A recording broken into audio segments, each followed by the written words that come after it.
董事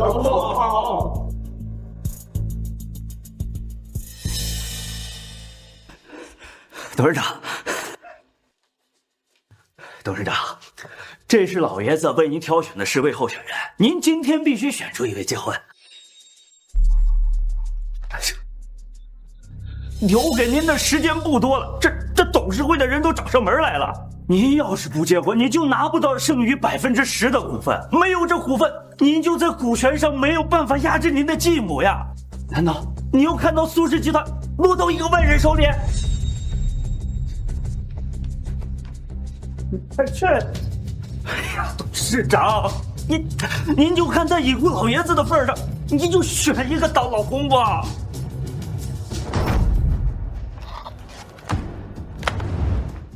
走吧。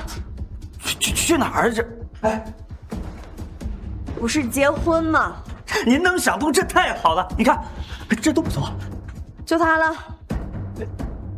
去民政局登记。小苏总，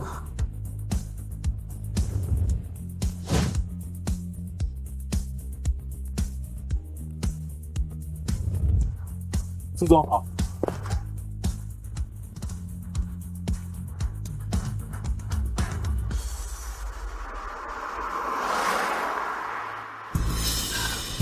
不好了，董事长，您结婚候选人被调包了。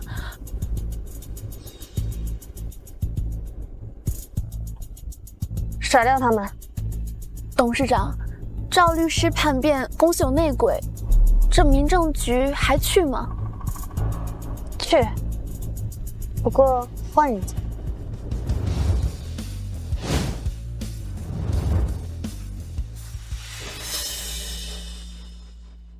爷爷选的人肯定不能用。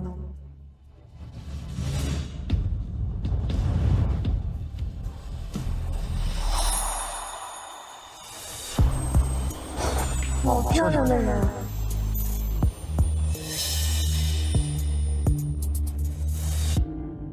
喂，你叫什么名字啊？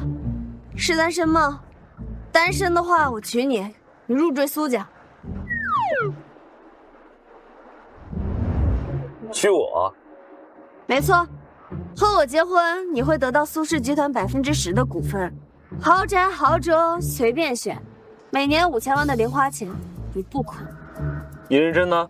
或者你有什么要求，我都可以满足你。好啊。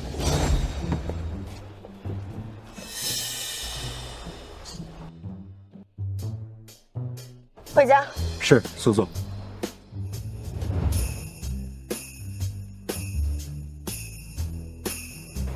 哎，哎，苏总，车上受损了，应该啊，这可是防弹车。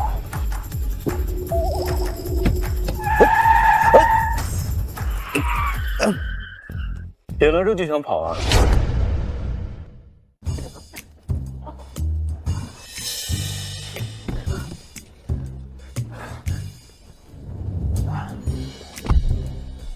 开车。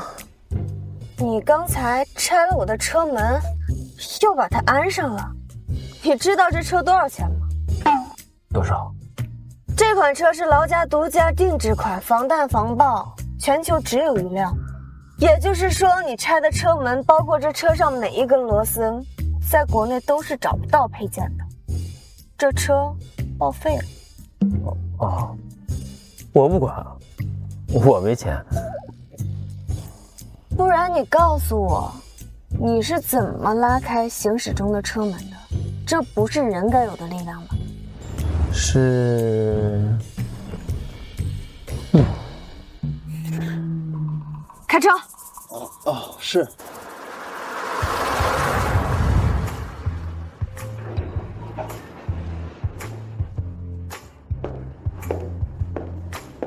哇，这栋别墅都是你的？你不会是女总裁吧？比总裁还大一些，董事长。切。啊，你这不愧是顶层，视野确实很好。喜欢？送你了，你以后就住这儿。你不跟我一块住？我还有些事情。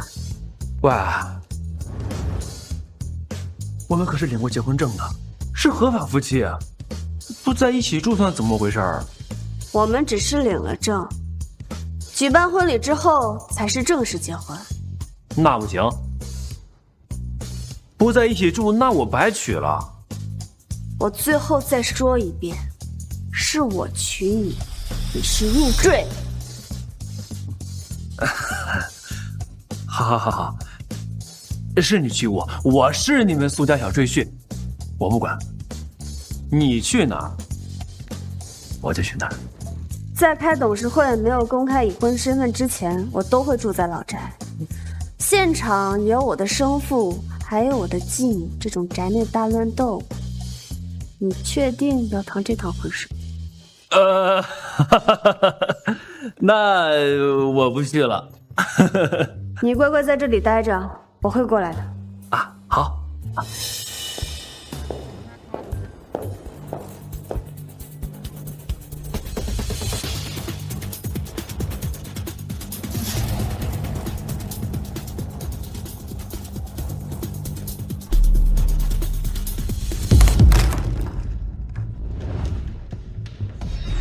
光这一层就搜出100多个窃听器，60多个针孔摄像头。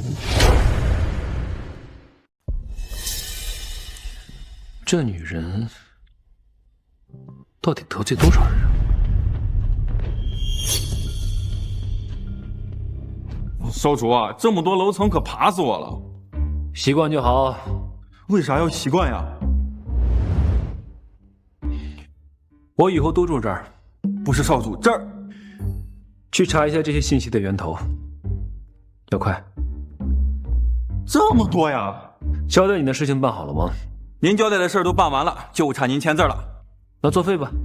合同上要写2个人的名字，我跟我老婆。老婆？什么老婆？我结婚了。不是少主，我这才离开1个小时，您就结婚了，这不逗我呢吗？结婚证，那合同上的41处山脉、108个岛屿，还有32个中立银行都要改呀？对，都写我们2个人的名字。那你娶媳妇这么仓促，彩礼准备了没有？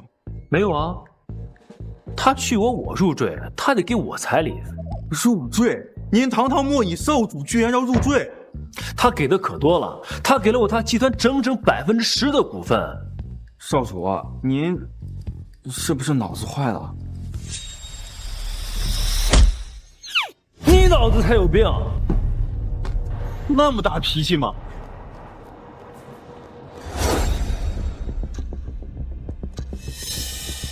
事情处理的怎么样了？如您所料，果然是赵律师在暗中勾结陈家，想要调换候选人。陈家还和您的继母安如雪在暗中有联系。这次闹事的董事会成员已经被处置带走，他们外面都在说您用雷霆手段，不敢轻举妄动。处理得很好。老苏董立下的遗嘱里，10%的股份都是给您未来夫婿的，但这笔钱只有您结了婚才能拿到。董事会的成员都在揪着这个不放。您继母的股份和您几乎持平，如果您不结婚，这公司将会落在他手里。可您才刚回国，这哪有这么快？这分明就是在抢。无妨，我的婚姻能给我带来利益就好。事情处理完了，就回老宅吧。是。来，谢谢老公。小姐好。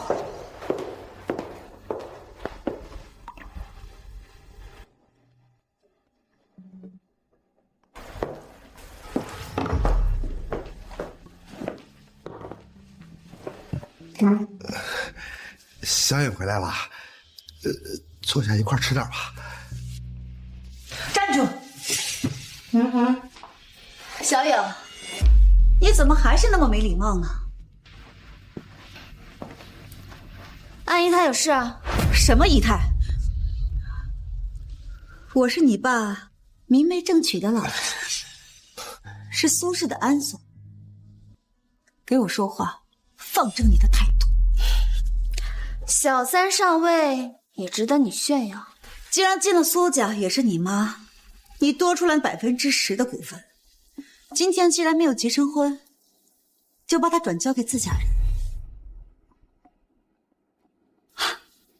自家人，我把我的股份转给我爸，然后我爸再来讨好你这个小情妇是不是？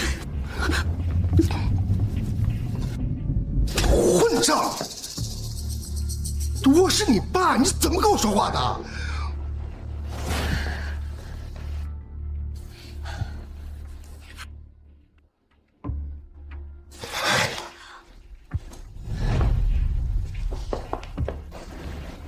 所以，既然你没有结成婚，按照规矩，你那10%的股份就得拿出来。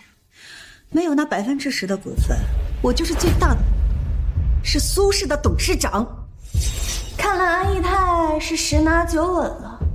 不过，你怎么知道我没结婚？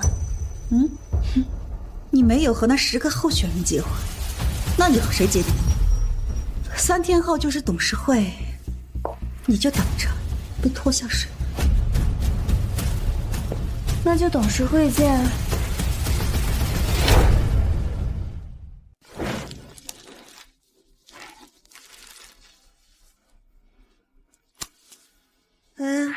你终于醒了，快回来，出事儿了！有什么事儿？你直接说。哎呀，很着急，当面说。啊。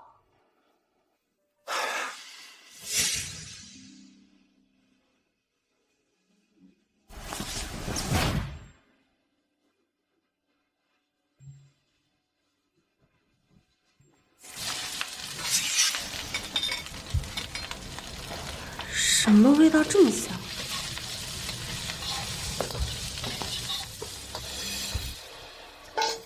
别的不说，我娶回来的这个老公，还真赏心悦目。哎，回来了。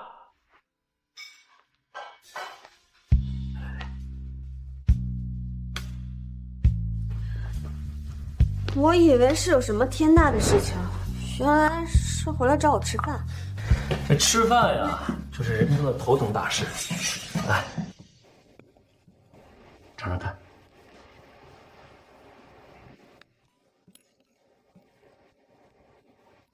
好喝吗？非常好喝。以后吃饭就不要在外面吃了，不安全。不用你做这些，我娶你来不是让你做饭的。怎么？我是你养在深闺的小轿夫啊？反正你忙不过来的话，就跟我说。钱要是不够用，我再转一点给你。你好像很喜欢给我转钱。因为我除了钱一无所有。巧了，我除了钱，应有尽有。是我的错觉吗？喝完粥好像有股暖流在身体里蔓延。吃饭吧。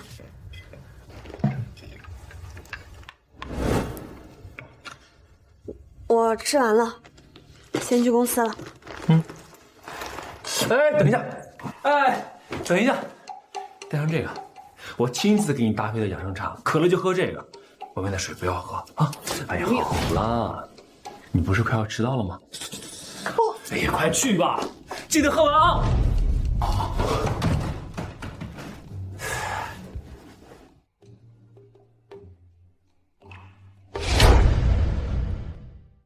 进。董事长，门口有人找，让他在外面等着。可他说是你老公。他在哪儿？算了，让他进来吧。这边请。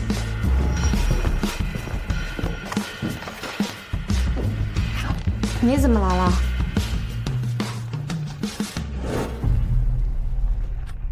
哼！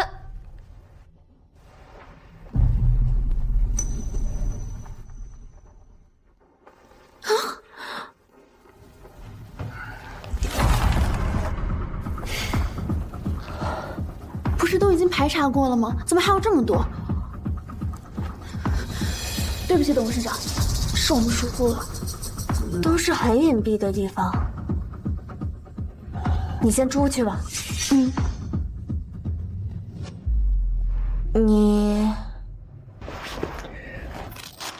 过来给你送饭。如此身手不凡的人，居然只是过来给我送饭。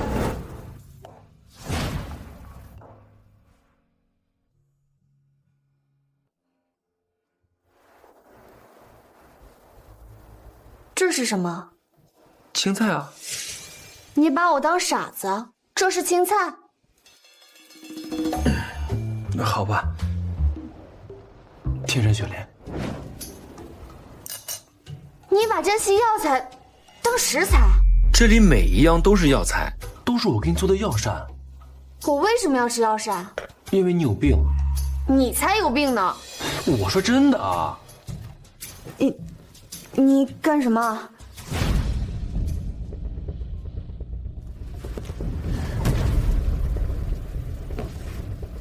我的腿不能动了。10分钟就恢复了。现在相信你有病了。什么病？骨质疏松。跟你开玩笑呢。是蛊毒。蛊毒？是一种腐蚀性很强的病毒，很难发现，用不了几年你就瘫痪了。不过你吃了我做的药膳，喝了我配的茶，很快就会好的。期间不能在外面乱吃东西，免得影响药效。你真的没有跟我开玩笑？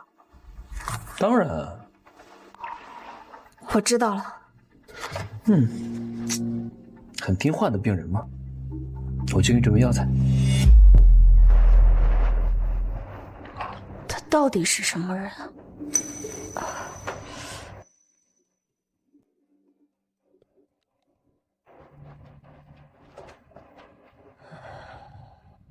联系一下陇西的李家，我下午要去诊脉。那个最低调的医学世家吗？听说他能治各种的疑难杂症，而且只给世家的后代看病。去联系吧。我知道了。真的会是蛊毒吗？李爷爷，麻烦您看一看。好。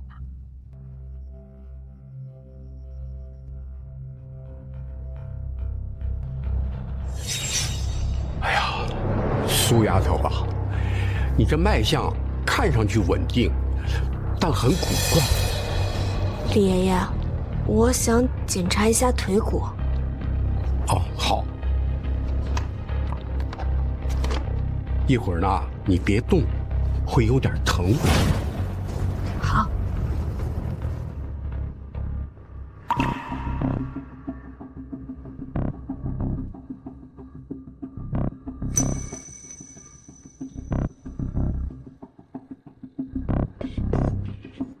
拿去化验。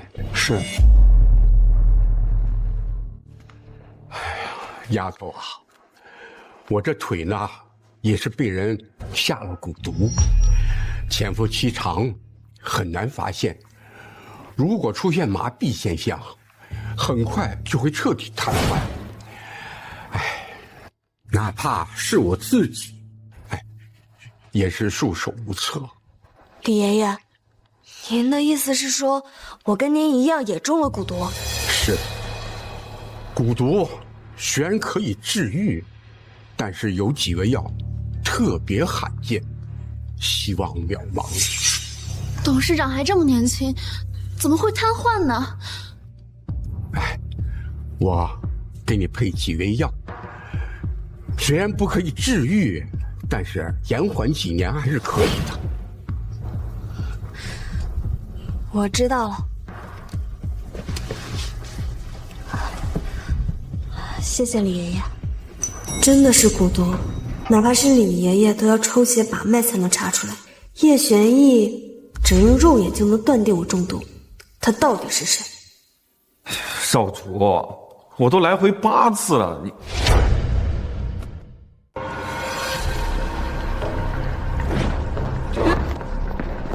哎，苏苏，你回来了。他跳楼了。哎呀，苏苏，你怎么回来了？本来小菊给你送饭呢。饭马上，你等会儿我。哎，等一下，我有事情要问你。什么事儿？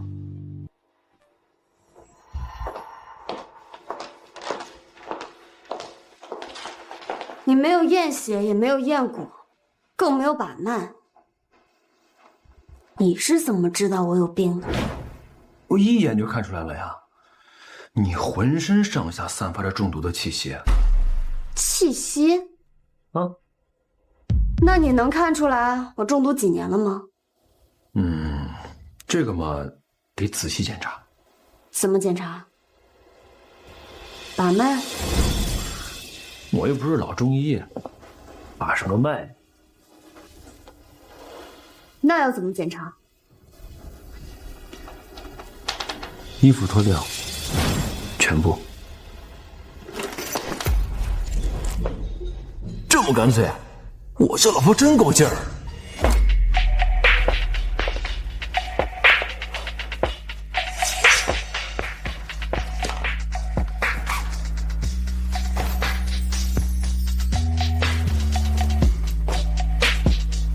好了，不是要检查吗？你这样我不太习惯。傻愣着就能检查了？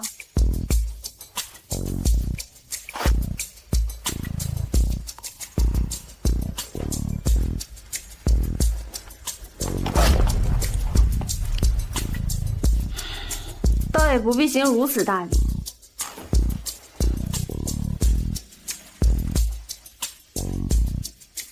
开始吧。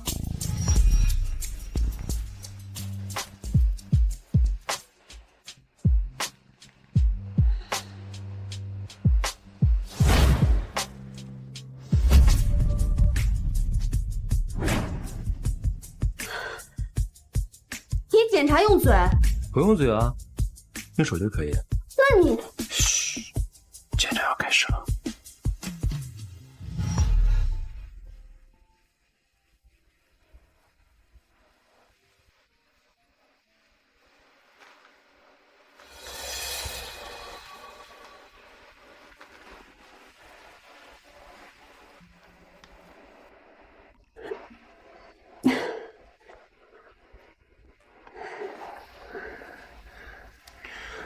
有感觉别憋着，老公在呢。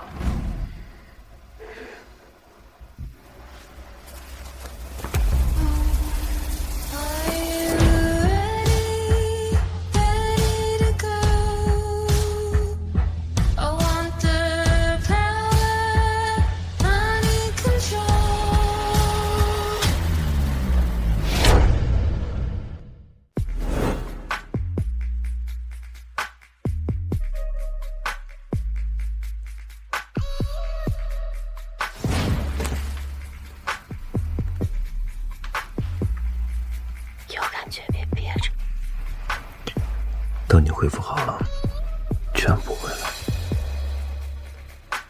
我中毒多久了11年，你还是个孩子的时候。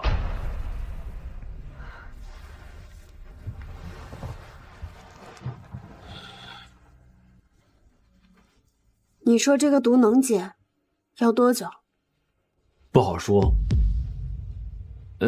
其实按摩也能够加快恢复，就是要脱光。你需要吗？可以。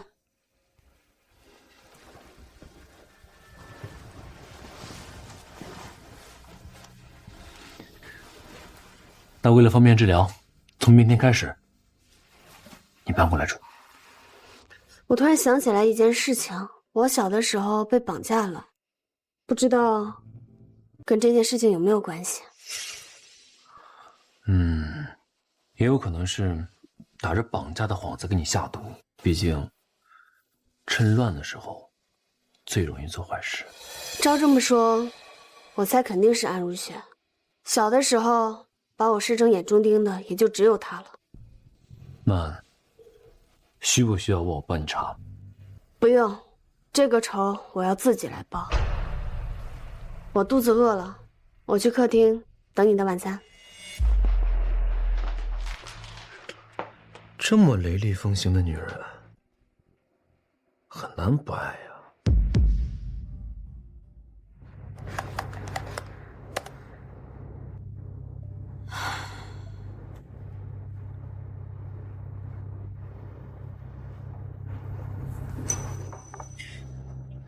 累了吧？快喝这个汤，来尝尝。这是什么？只有一些叶子，还一半黑一半白。古道茶，很珍贵的。你都觉得珍贵，那得是什么稀世珍宝呀？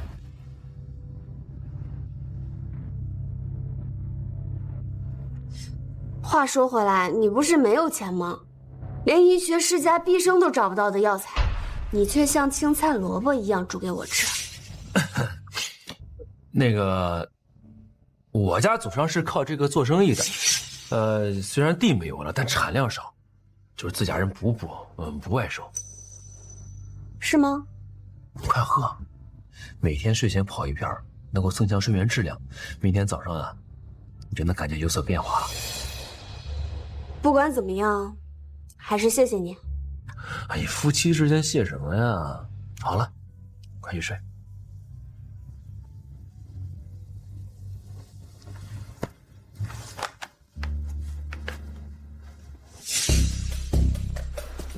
少主，你要的食材我都带来了。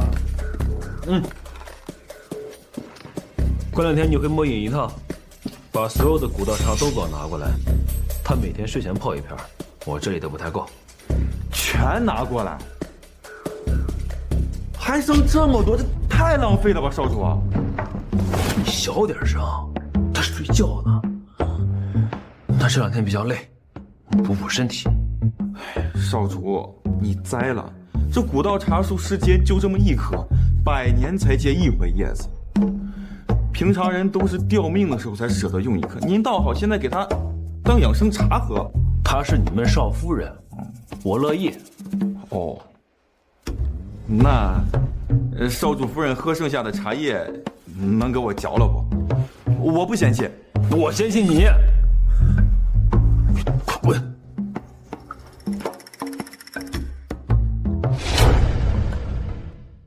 老婆，来吃饭。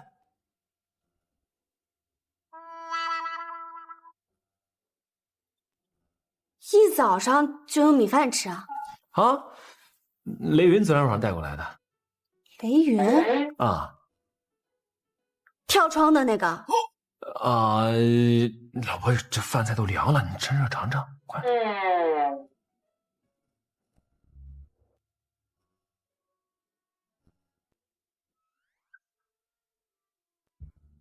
这米饭好香啊，而且口感也很不一样。那当然，这可是我家乡特产。也是100年生长一次的那种吗？啊？我睡眠浅，昨天你们说的话我听到了一些，下次我会喝完的。古道茶。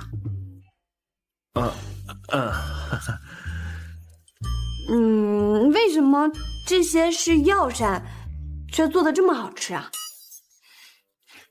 那是因为你体内缺乏这些元素，这些饭菜都有，你体内又需要，所以你大脑给你传递了一个特别好吃的信号。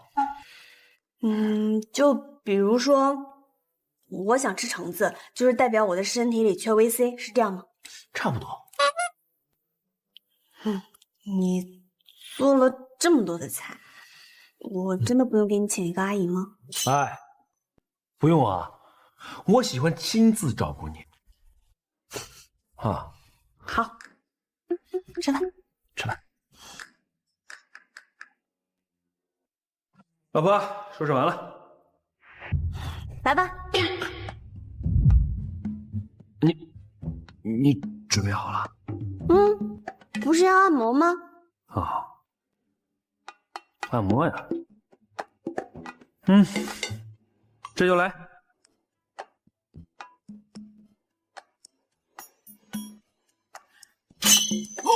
天不带这个。我可是个正常男人，就算按摩，你先睁开眼睛看一下。这可是你说的啊。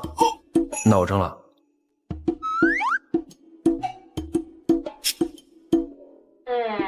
穿衣服。这个是我找到最贴合的面料，应该不妨碍按摩。是挺贴合的，还挺有朦胧感。开始吧。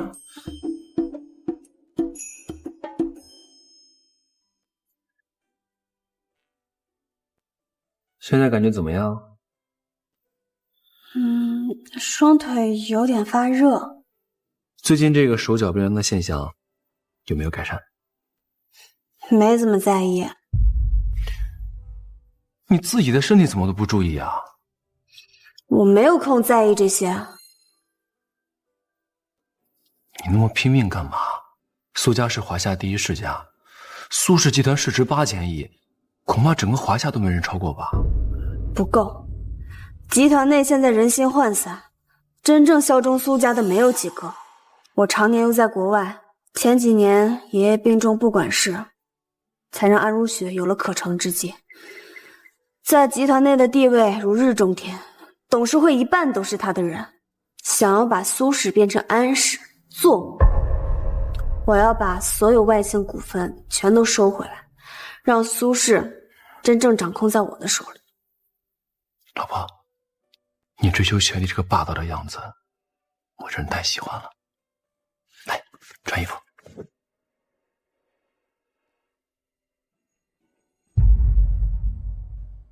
叶玄烨，你会背叛我吗？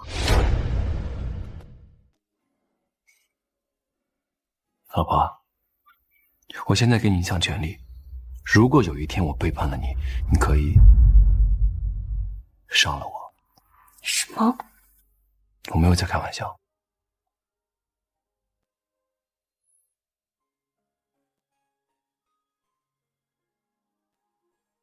我一会儿要去董事会，你跟我一起，带上轮椅。轮椅？你吃了我的药膳，应该用不上了。可是下毒的人不知道我有解药，我只是怀疑安如雪，但是我没有证据，必须让他们看到我真的瘫痪，才能露出破绽。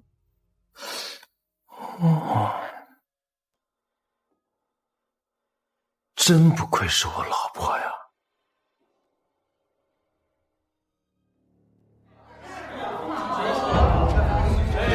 安总，今天气色可真好啊！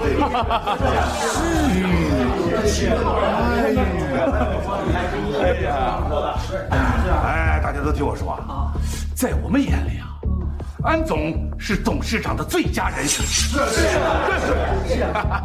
今天这个董事会啊，就是专门为您准备的啊！行了，都坐吧。哎，坐。董事长人呢？来人，去楼上把董事长请下来。开会迟到像什么样？那个董事长他还没来公司啊？什么？难道要让我们这些股东干等他一个人吗？这样的人也配当集团的掌权人？你们说是不是？是，没错。那安逸太觉得谁适合？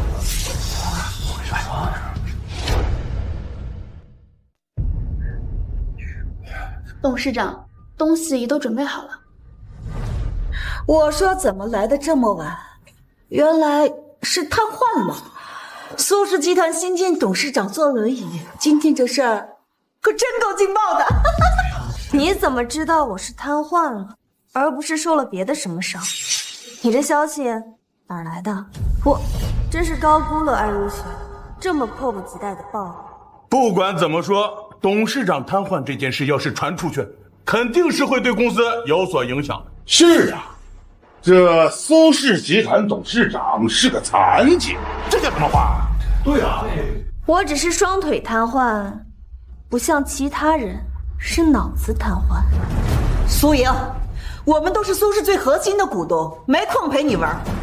根据市家公证，你多出来的10%的股份，今天必须交出来。我凭什么要交出来？按照规矩，你那10%的股份，只有结了婚才能持有。如果没有结婚，就必须交出来，让董事会投票分配。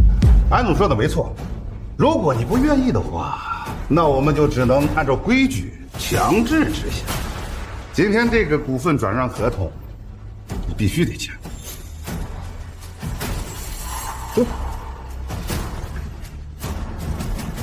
董事长，得罪了。我看谁敢靠近！苏莹，谁让你把闲杂人等放进来？快让他放开！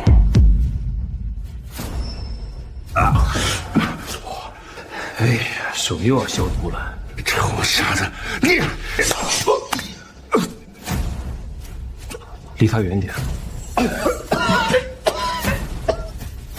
苏莹，我们也只是按照规矩办事。既然你没有结婚，就要交出股份，你不会连自己爷爷的遗嘱都要违背吧？我昨天晚上说的话，安姨她好像没有听懂。谁说我没结婚？结婚了？不可能，分明那10个候选人根本就没有和你联系，你和谁结的婚？是啊，董事长，婚姻不是儿戏，如果被有心人算计，那10%的股份落入其他世家手中，那可就糟了。我看你根本就没有结婚，别再拖延时间了。苏莹，交出股份。我倒还没有说什么，你们倒是急起来。这位是我的老公叶玄义，苏氏集团10%股份持有者，更是第3大。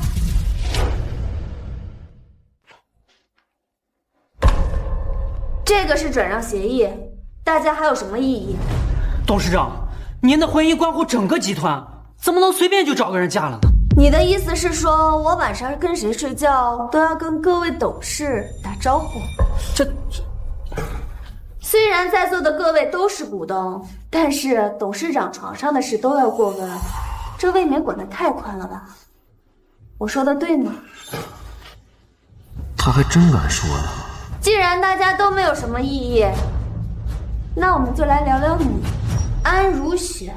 小三上位骗取苏氏集团30%的股份，这笔陈年旧账是该一次性算个清楚。什么叫骗取？这些股份都是你爸自愿给我，我手握30%的股份已经10余年了，也是苏氏的第2大股东。你就是这么跟我说话的吗？是吗？那我们夫妻一体更是第1股东，我也是董事长，你们就是这样跟董事长大呼小叫的？你一个残废，嚣张什么呢？董事长代表着我苏氏集团的形象，过几天新闻发布会，董事长总不能坐着轮椅出现吧？看见没有？就算你有最多的股份，但是现在你瘫痪了，必须让出董事长位置。让我让位？凭什么？苏莹，叫了你3天的董事长，你当真觉得自己把这个位置坐稳了？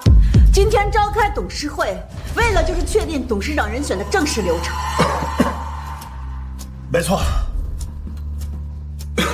虽然我们得尊重前董事长的遗愿，但是我觉得为了苏氏着想，怎么回事？老毛，快送医院！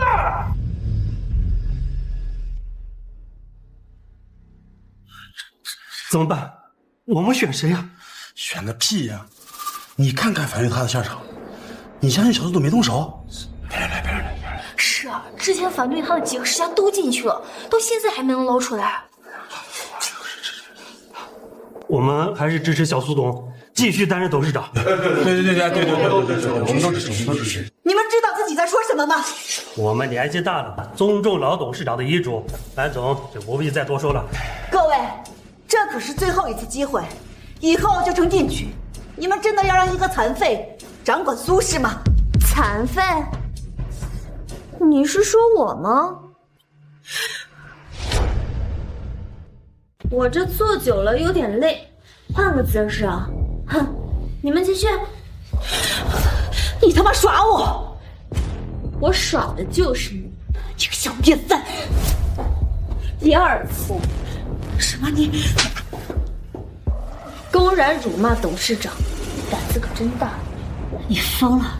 你个打鬼！你这个没教养的东西！老婆，这个人是皮糙肉厚的，你手会疼的。以后我就是你的打手，什么脏活累活，让来。好，你力气大，你来。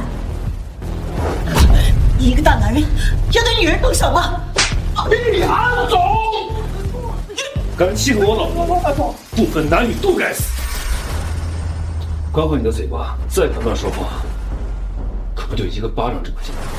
以叶贤义非人类的力气，安如雪怕是都会有内伤。老婆，放心，我有用全力把他讹上你。怎么样？这个大手还可以吧？非常好。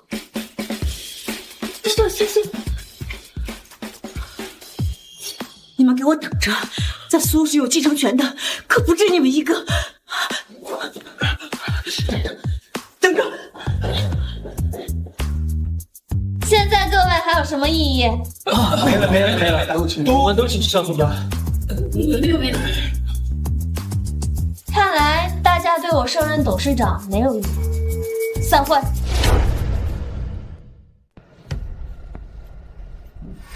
各位，好自为之吧。怎么办？苏敏稳坐了董事长的位置，绝对容不下我们。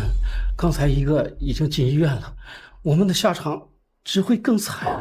是呀，我们站在安董这边，帮着他做了不少脏事儿，苏尹是不会放过我们的。好了，这里说话不方便。如今啊，我们要想保全自己，只有离开国内。我在海外啊，认识一家私人的中立银行，我们把钱放在那里，他苏尹也拿我们没办法。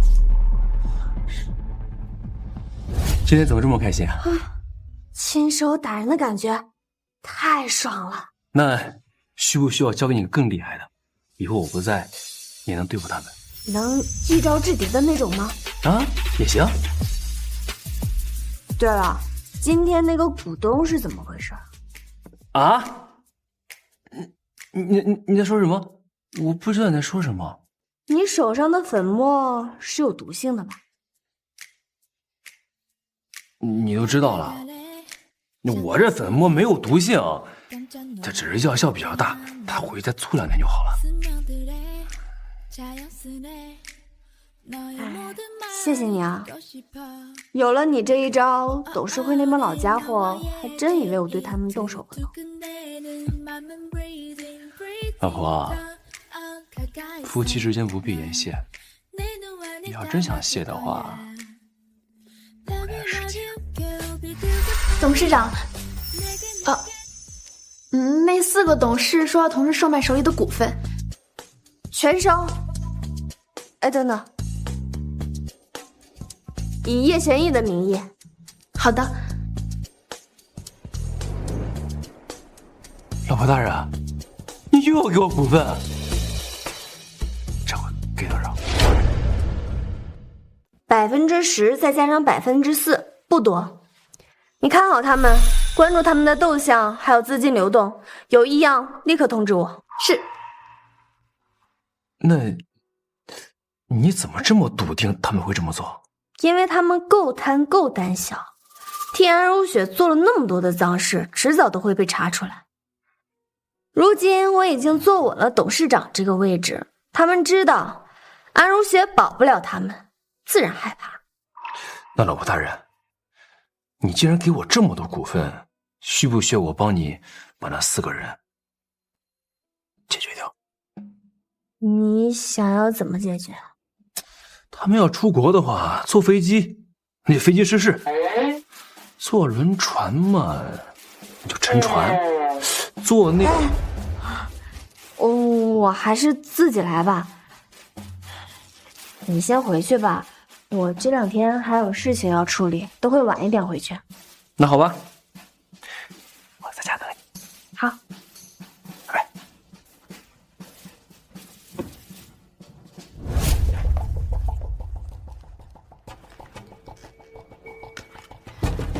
董事长，果然不出您所料，那4个老家伙连夜抛售所有股份，打算卷钱逃去国外。我们已经收购所有股份，记在了叶先生的名下。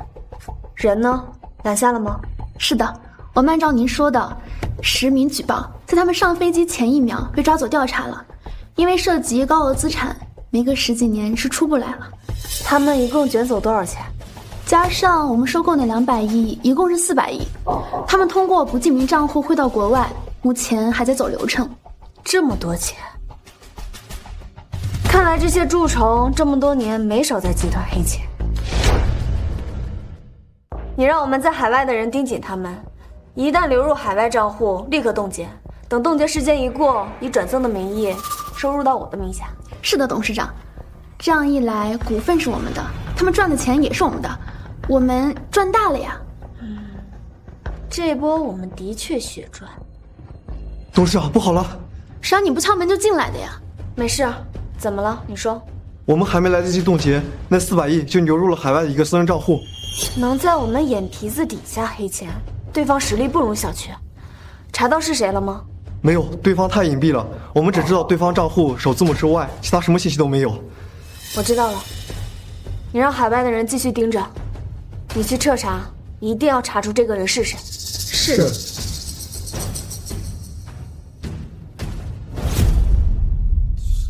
少主啊，磨叽什么呀？说。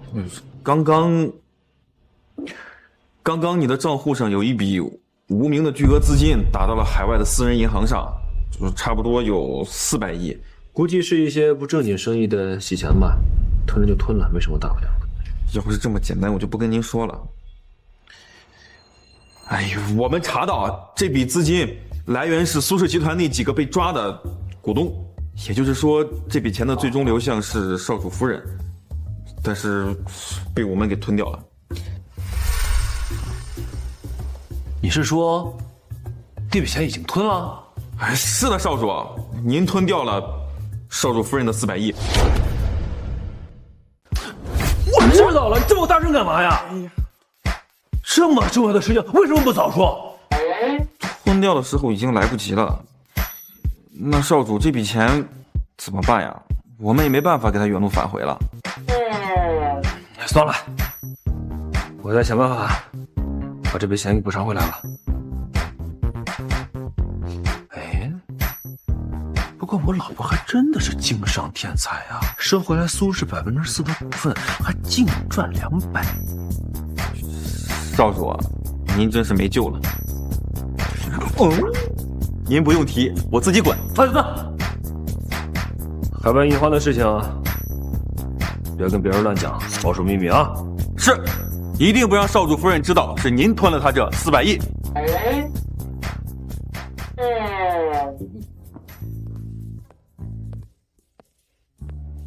哎，老婆，这么早回来了？怎么了？心情不好？工作不顺利？本来是很顺利的，只是有一大笔资金流入了海外账户，我不清楚对方是什么势力。万一要是安如雪的人，这事恐怕就麻烦了。不过我已经派人去查了，这2天应该就有眉目了。能从我手里抢钱的还是第一次见。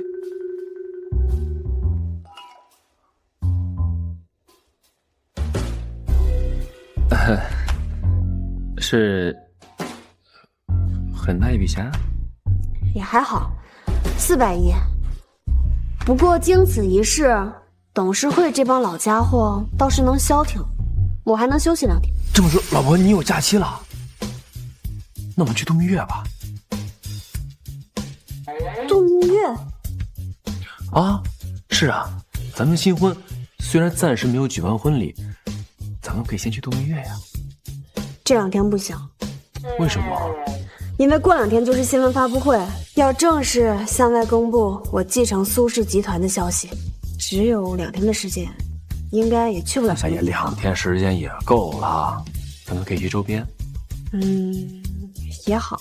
你有什么想去的地方吗？我们去泡温泉嘛。我知道有一家温泉山庄，是天然的山泉水，你腿上的蛊毒啊，也能消散得更快。随你安排。那我去收拾东西，再配点药，给你泡药浴。原本只想找个交易对象，但好像这样跟他过下去也不错。我从来都不知道京都郊外还有这样的温泉山庄，你是在哪里找到的？我欢迎庄主回家。庄主，您的行李给我就好了。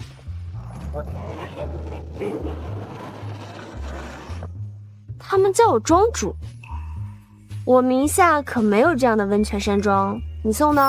啊，对啊。哦，这地方虽然属于京都郊外，但是这是个私人山庄。也就是说，这整片区域都是你的。你不是没有钱吗？我是没有钱啊，我家就是这个地多。好，你这一副地主家傻儿子的做派，你们家里人就不反对？他们才管不了我呢，反正这也不对外营业，给我老婆泡温泉怎么了？这里不对外营业？来的时候我查过，这里的温泉山脉至少有100年。这么好的商机，竟然不用来赚钱？只要稍微修缮一下，应该会有很多人来度假吧？哎呀，还是我老婆有经商头脑啊！这块地皮不允许对外开发，所以也不能营业。再加上这块地皮实在是太偏僻了，也就是给我老婆泡泡温泉治治病，还有点价值。这100年山脉温泉都拿不出手。哎呀，这个确实是有点寒碜了。老婆，你就没有想要的东西吗？你最近是怎么了？老是想送我东西，好像是想补偿我一样。那个上次雷云说了，说那个上门女婿怕也得准备点嫁妆，不能太寒碜。老婆，你就真的没有想要的东西吗？你这么一问，其实我还真有想要的东西。什么？你的人。哎呦，老婆，你终于想明白了，我随时准备好了，咱们就在这温泉。你想什么呢？我是要你身边的人。上次跳楼的那个叫什么？雷云。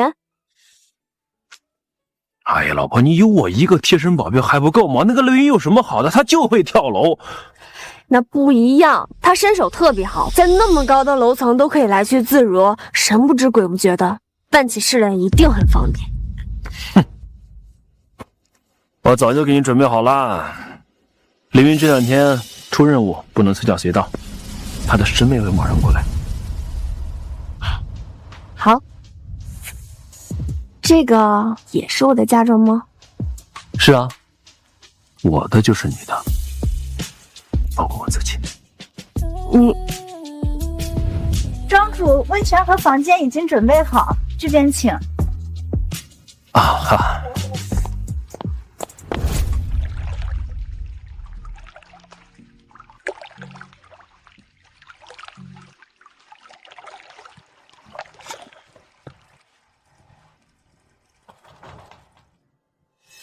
怎么了？哎，老婆，这个药浴它有安神助眠的作用，在里面别泡太长时间了，免得睡着啊。我就在外面等着，有什么事记得喊我。好。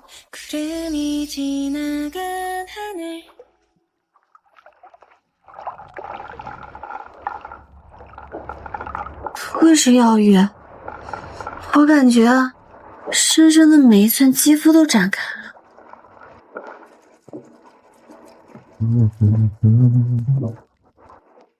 叶玄逸到底是谁？100年温泉山庄，白菜一样往外拿的珍稀药材，还有身手高超的侍从，这些都是悠久历史世家名门才有的。但查出来的身份信息，干净的让人起疑。算了，不想了，还是起来吧。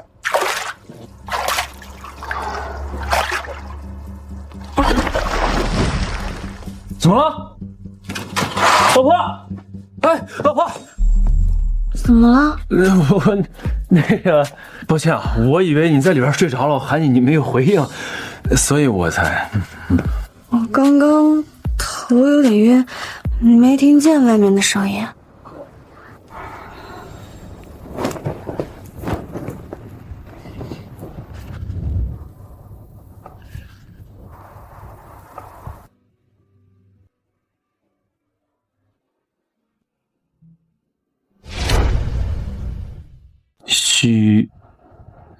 你要帮忙吗？不用了，我自己来吧，你先出去。啊！哎！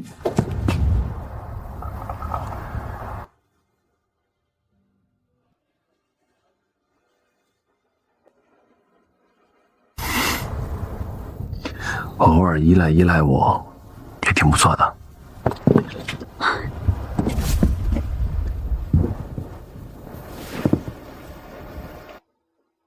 你先转过去，我换件衣服。好，趁着药浴温泉的效果还在，我给你按摩，这样疗效会更好。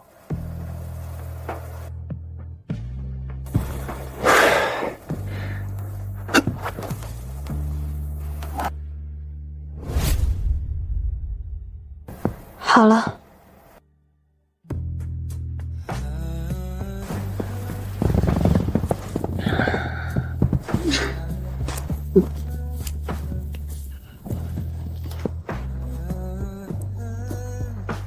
即使知道是治疗，也没法在这种距离跟他对视。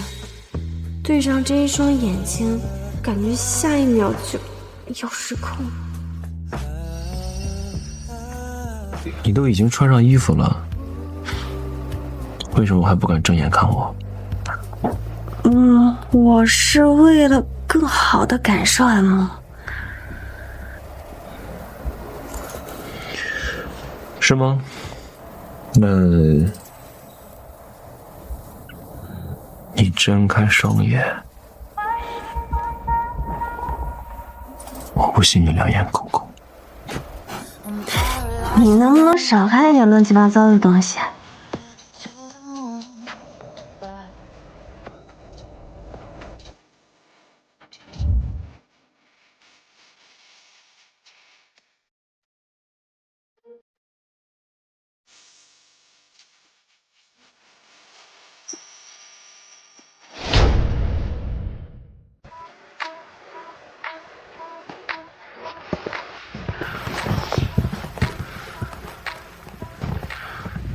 老婆，帮帮我！每次给你按摩，在眼前却碰不到，为什么？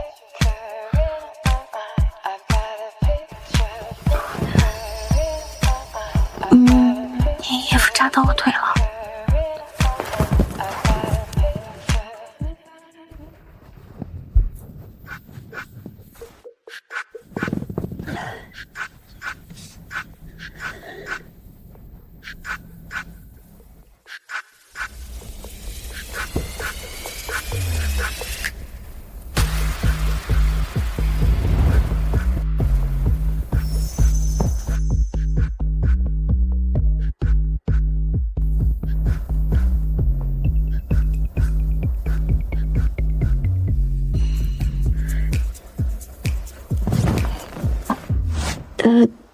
我们别在这儿，去床上。好。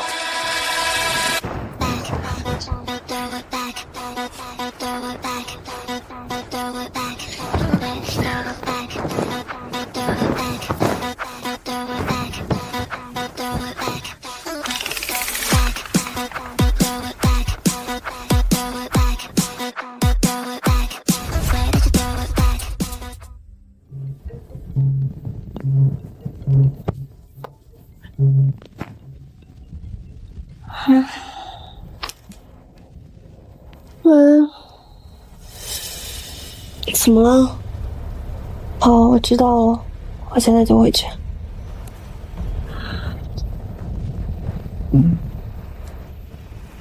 怎么了，老婆？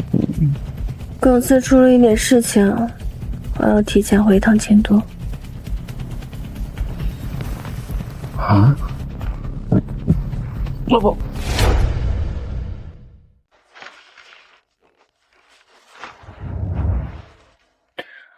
为什么呀？不是说好了要多过2天假期吗？这才刚过了1天，你这个大董事长，说话不算话。公司有点事儿，我找人看着安如雪，但是他突然不见了。这2天就要到董事会了，我怕他再有什么动作。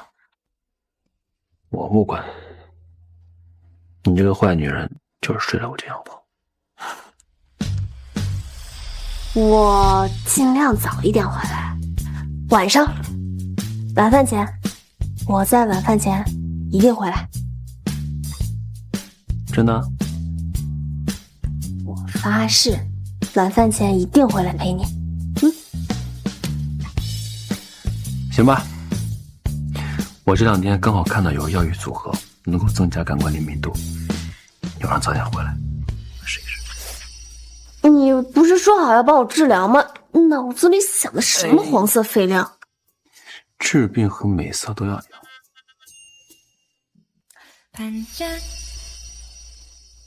走吧，我在这里等你。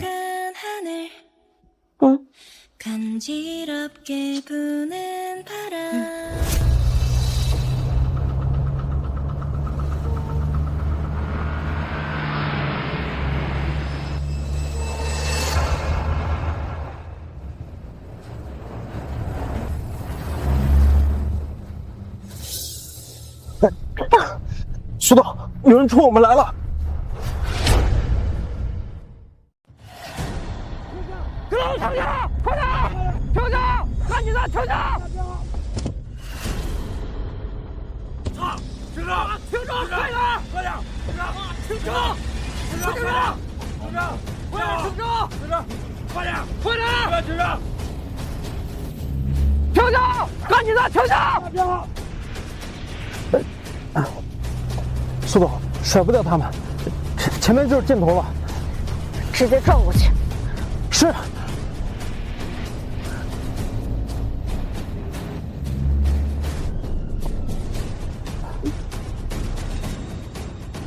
往后倒。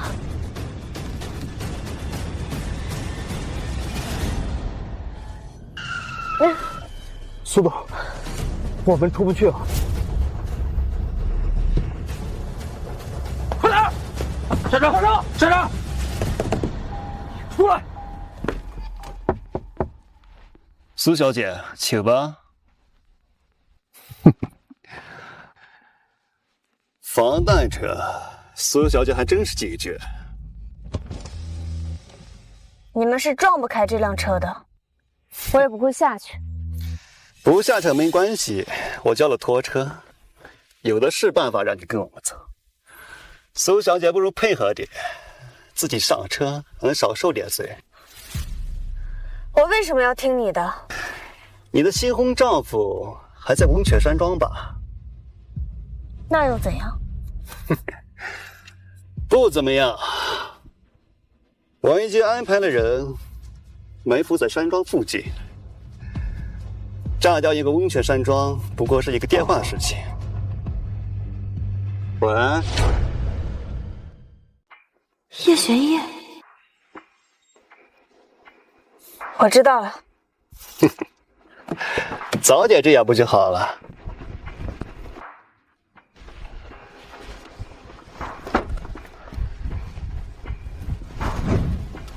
我自己走。请吧。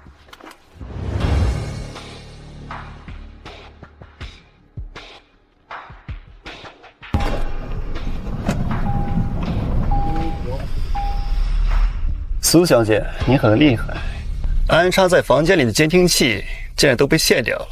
房间里也有监听器，之前并没有搜出来，是谁卸掉的？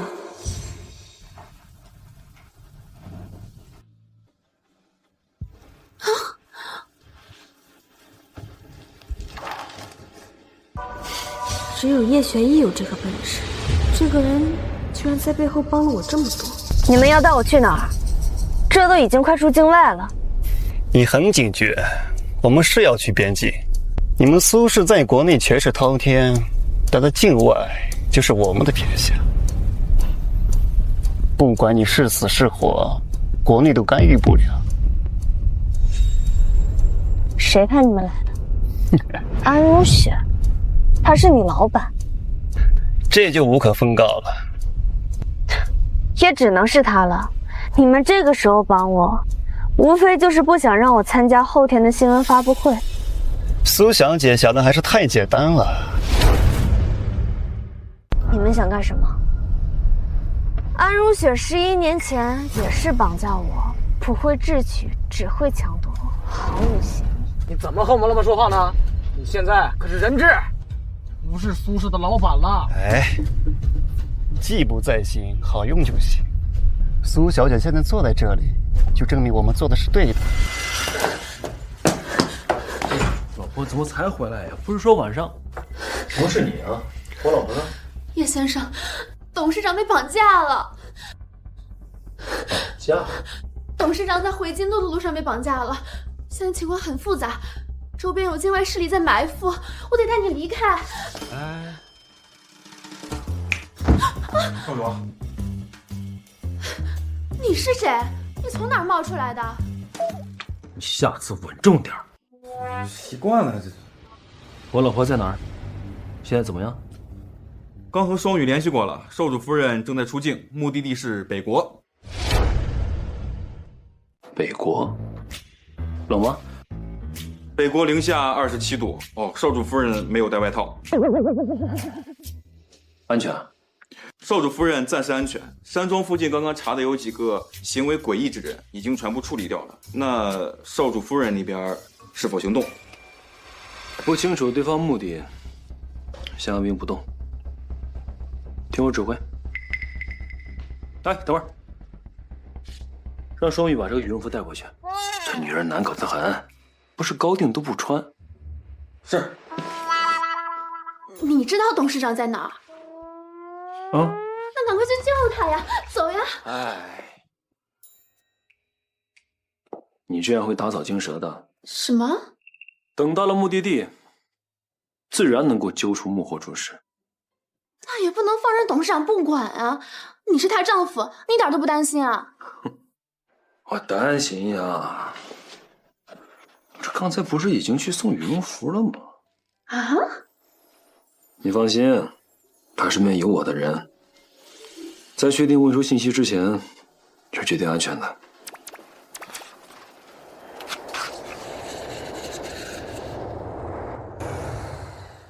哎呦，时间差不多了，该接我老婆去了。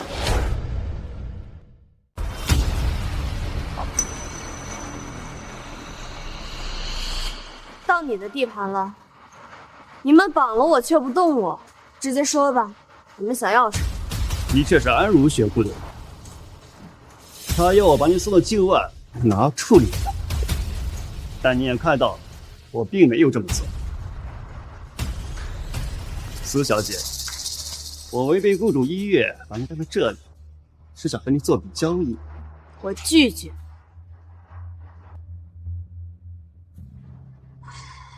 你们不敢在国内做生意，专门跑到境外来，还想拉苏家下水，做梦！苏小姐，你是商人，应该以利为重。现在答应，还可以少受点折磨，不然的话，他们这些人可没有不打女人的传统。不如你告诉我，你跟安如雪都在替谁做事？看来你是不打算合作了，敬酒不吃吃罚酒。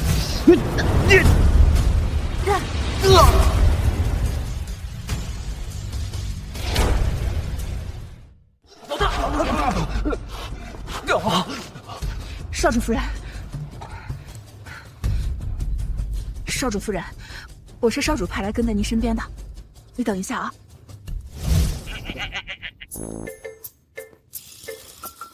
这个是少主让我带过来的，害怕你冷，快穿上。谢谢。这个女人是怎么进来的？专门被我兄弟守着吗？妈的，哪来臭婆娘？是是你们姑奶奶在自己地盘就掉以轻心了。外面就10几个守卫，你们瞧不起谁呢？这个语气，果然是叶玄逸的人。我不管你是谁，这里可不是华夏，这是我的地盘。今天就让你们看看，到底是谁做主。给我上！只留一口气进去。是。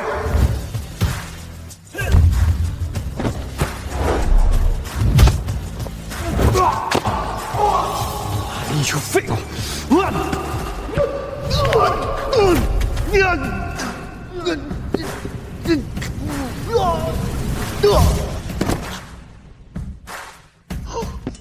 真是一群垃圾。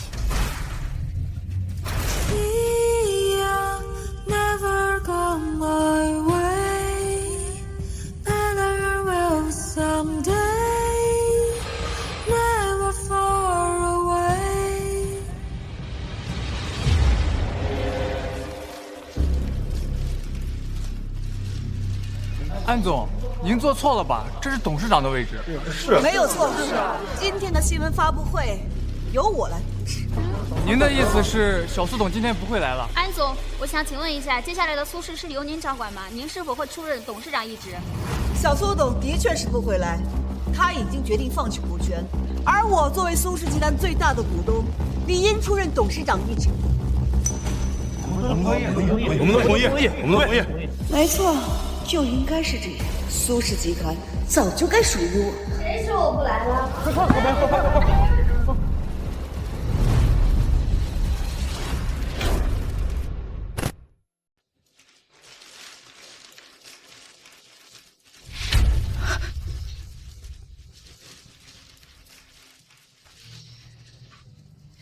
小颖，你怎么来了？安女士每次都喜欢自说自话，还有。你做错了，这个是我的位置。你怎么在这儿？我的新闻发布会，我当然要在这儿。安总，你不是说小苏董不会来吗？现在是怎么回事啊？是啊，小苏董，为什么安总说您放弃了股份？我也不知道为什么。苏氏集团是我爷爷一手创办的，继承公司是我的责任，我不可能放弃股份。安女士啊，你跟大家解释一下。小苏董，请问你是否被安总针对？你们之间是否有股权纠纷？这个你就要问安女士了。安女士不做出解释，是想联系谁？我只是觉得小颖新婚，肯定是忙着度蜜月，不会是不会来。还是你根本不希望我来？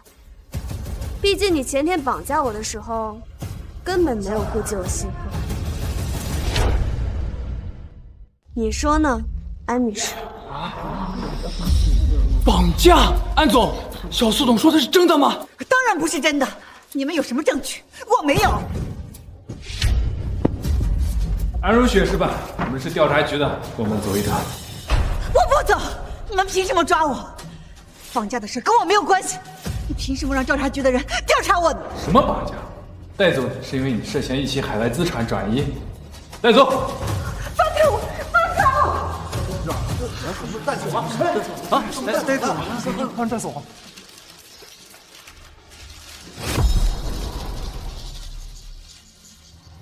大家好，我是苏氏集团新上任的董事长苏莹。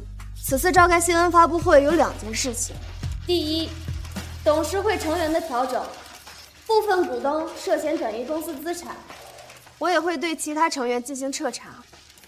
苏氏集团绝不允许这种行为存在。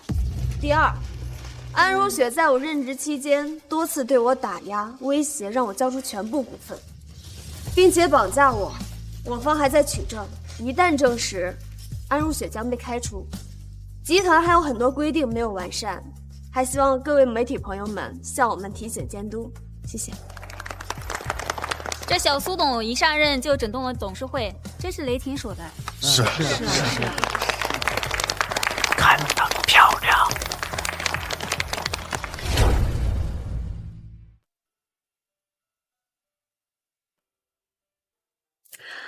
我自己来吧，这么腻歪，我不习惯。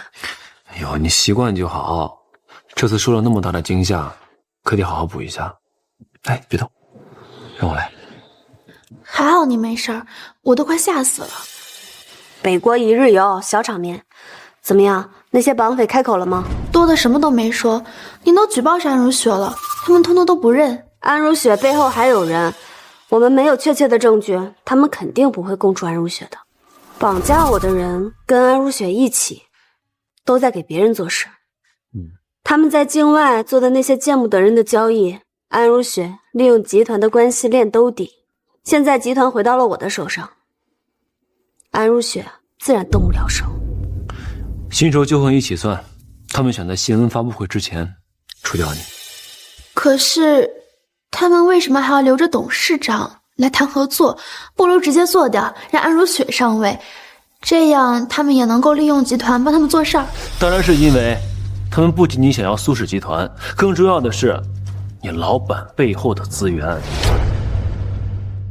要的是你老板背后的资源。没错，安如雪没有世家撑腰，她的助力有限，而我有百年世家作为底蕴，能从我身上得到资源是不可估量的。可恶，竟然只把安如雪给抓走了。这也只是暂时的，不管是资产转移还是绑架，我们都没有确切的证据，过2天就被放出来了。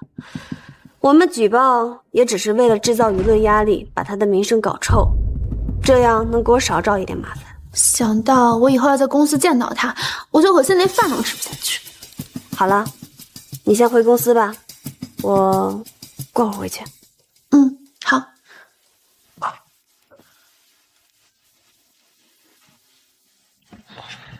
来，老婆，别恶心了，谢谢你。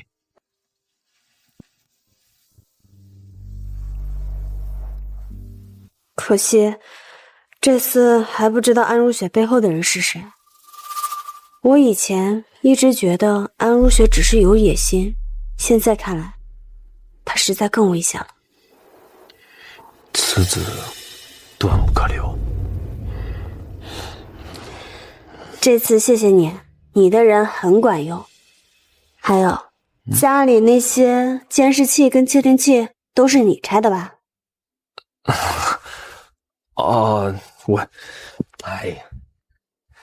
我本来想让雷云查下终端，等有眉目了我再告诉你，结果那个人太狡猾了，只查到了一些线索，没有查到来源。看来我是捡了一个不得了的上门女婿。凑合吧，只是人脉广了一些而已，道谢就算了。不过原本有2天的蜜月假期，现在只剩下1天，你留我一个人独守空房。好，我等这次事情结束，请1周的假，只陪你。不用等这次结束，你现在就能不找我。什么？叶玄烨！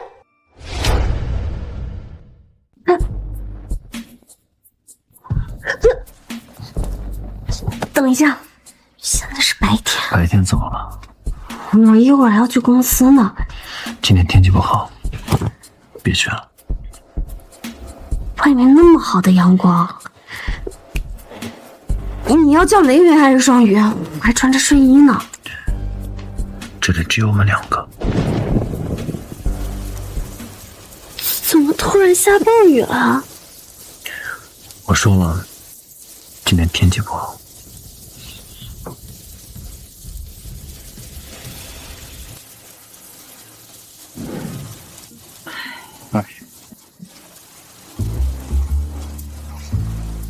哎呀，哎，你说少主干嘛让咱们突然人工降雨啊？明天不是有雨吗？嘿，年轻人的恋爱呀。哦，你呀，只是他们其中谱类的一环而已。哎呀，希望少主呀，看在你这么敬业的份上，还是给你涨涨工资吧。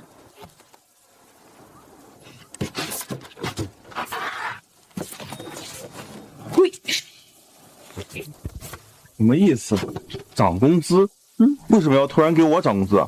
那个，你还是先下雨吧，我先睡会儿。哎，不是，那为什么你下去，我在这下雨啊？董事长，这是叶先生给您的药膳，他一直在楼下等着，你怎么不让他上来呢？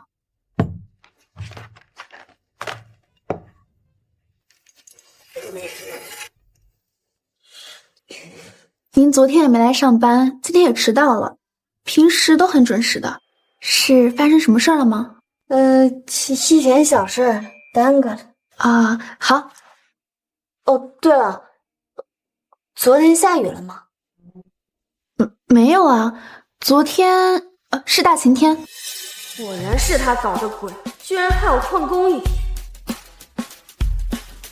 好啊，叶玄逸，让他在楼下等着吧，这1周都不许放他上来。好，是。等等，你去查一下叶玄逸到底是什么身份。叶先生，我们之前不是查过吗？没有什么异样的。就是没有异样才可疑。我们收到的信息都太普通了，你看他像个普通人吗？确实不像。查不到也没关系，我就是比较好奇。以前把叶玄逸当成合作对象，并不在乎他到底是谁，可是现在……那您为什么不亲自去问他呀？去问他吗？进。董事长，之前通灭400亿的海外账户找到了，这个账户所属人就在京都，信息是 Y 开头，虽然还是不知道具体的名字，但我们找到了账户所属人的地址。好，地址发我，我们下午就过去。是。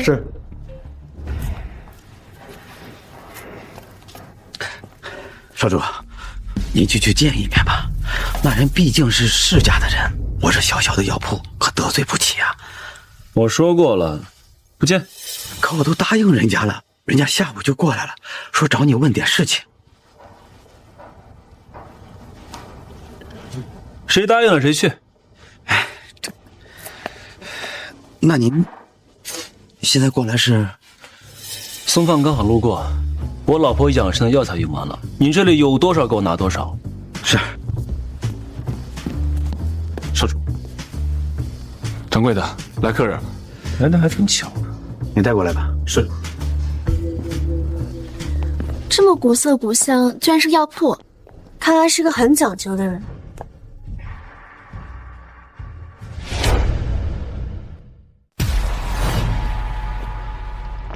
苏小姐找我什么事？少主，您这来都来了，就去见一面吧。我没那功夫，还得给我老婆送饭呢。啊，走了。少主，你这什么时候结婚的？少主夫人叫什么还不知道呢？哎，少主，我有件事情想跟您谈谈。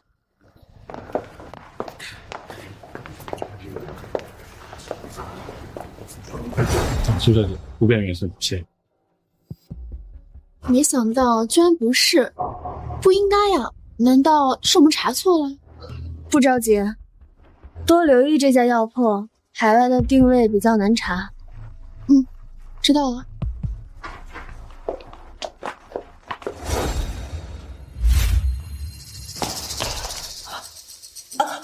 亲了，对不起，是我搞砸了，是苏银算计我，要不然苏氏集团已经是我的了。金老，我求求你，我和小虎，我求你给我解药。当年我救了你，给你资源，教会了你一身本事，可这些年，我只让你做一件事，搞垮苏家，可你迟迟无法搞定。就你这样的废物，还想要解药？你就等着那蛊毒发作吗？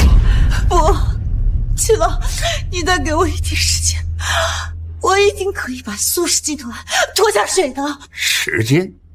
哼，不，我都给你20年时间了，你都没有拿到所有股份，可苏银那小姑娘她一回来就拿走了一半，你这样的废物，我留着你有什么用？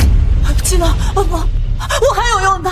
来人，主少，给我压下去，关禁闭室，没有我的允许，任何人不能给他食物，10天之后扔出境外。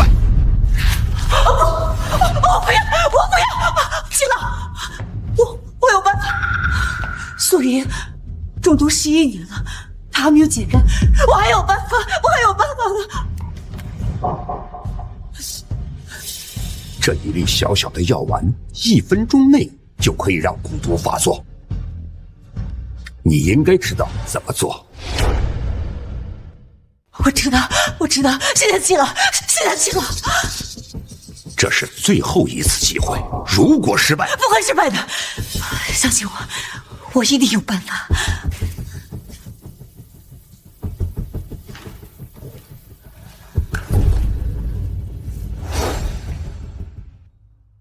你是说，这个窃听器在快查到归属地的时候，信号突然断掉了？是，看来是察觉到了，故意维持。不过可以肯定的是，这个型号的窃听器比较老，也只有以前的一些世家常用，而且最后消失的信号定位不在境外，在国内东边，沪海方向。沪海，齐家？你是说那个没落的齐家？沪海的世家只有齐家，那这齐家和少夫人之间有什么恩怨吗？印象里没有。齐家在没落前，齐家家主唯一的女儿失踪了，齐家从此一蹶不振，也于是不再见人。但这也是20年前的事情了。难道是？哎，你说会不会是少夫人的母亲？20年前，苏苏今年正好20岁，但是资料上写的少主夫人的母亲姓汤，不姓齐啊。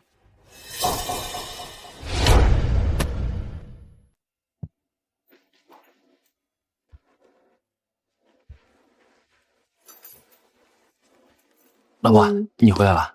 你怎么了？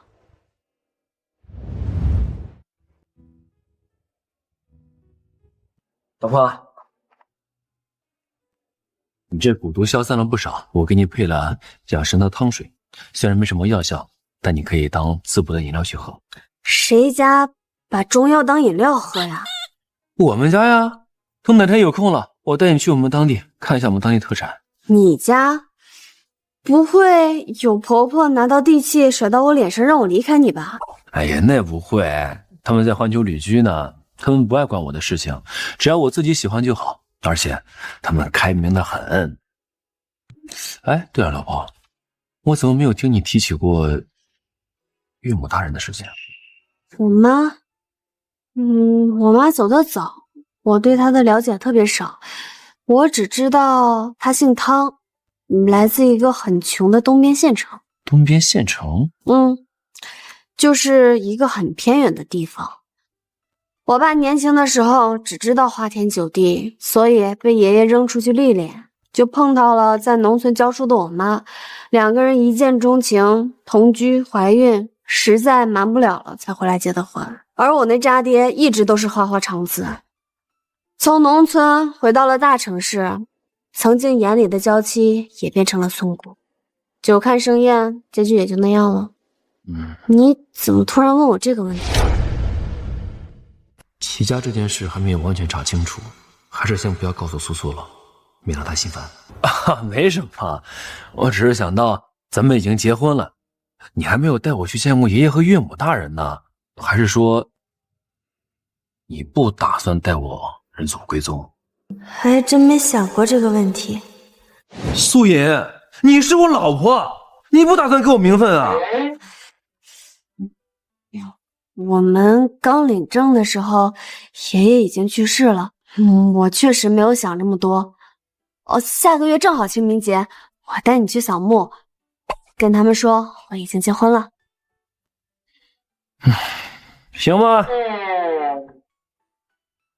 老婆，我问你啊，如果在去民政局那天，你遇见的不是我，你会随便找别人领证吗？会，因为我不是去选老公，我是去挑合伙人的。但如果不是你的话，我可能只会给钱，不会见面。老婆，在你眼里我这么好？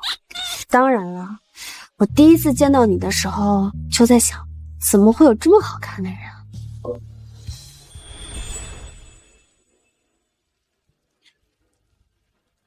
原来苏苏是喜欢我的外貌的。原来苏苏只喜欢我的外貌啊！是不是？是不是？是不是？是不是？对，啊，我就是喜欢你的外貌。等你年老色衰了，我就找个188的男大。喂，你可不咬死你！你属小狗的，你还咬人？那你呢？如果那天不是我拉着你继续结婚的话，你也会随便的跟别人走吗？不会，而且这种假设不存在。我遇见的是你，所以我天生就该跟你走。知道了，你先放任我。不是。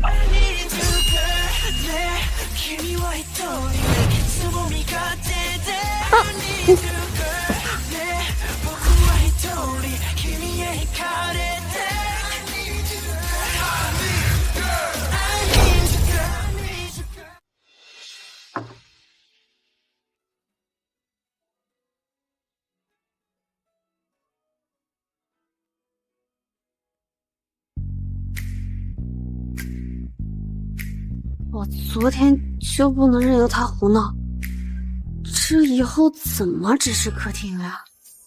老婆醒了，吃早饭。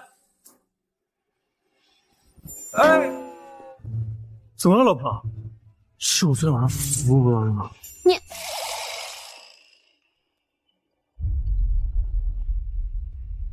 有事？小野啊，你都好长时间没回来了。你少恶心我，挂了。哎，小野，先别挂。安如雪这件事呢，我都已经知道了，是我对不起你。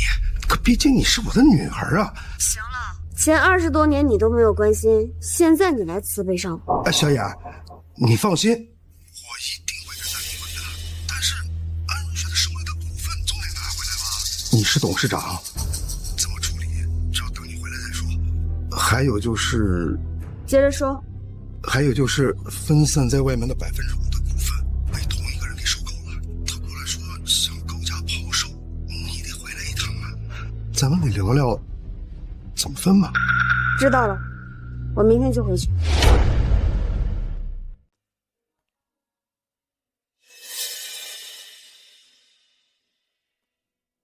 怎么了，老婆？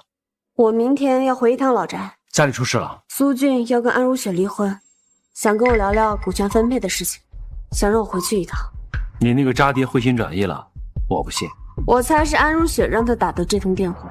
你那个渣爹咋这么听安如雪的呀？还连接手来坑他的亲生女儿。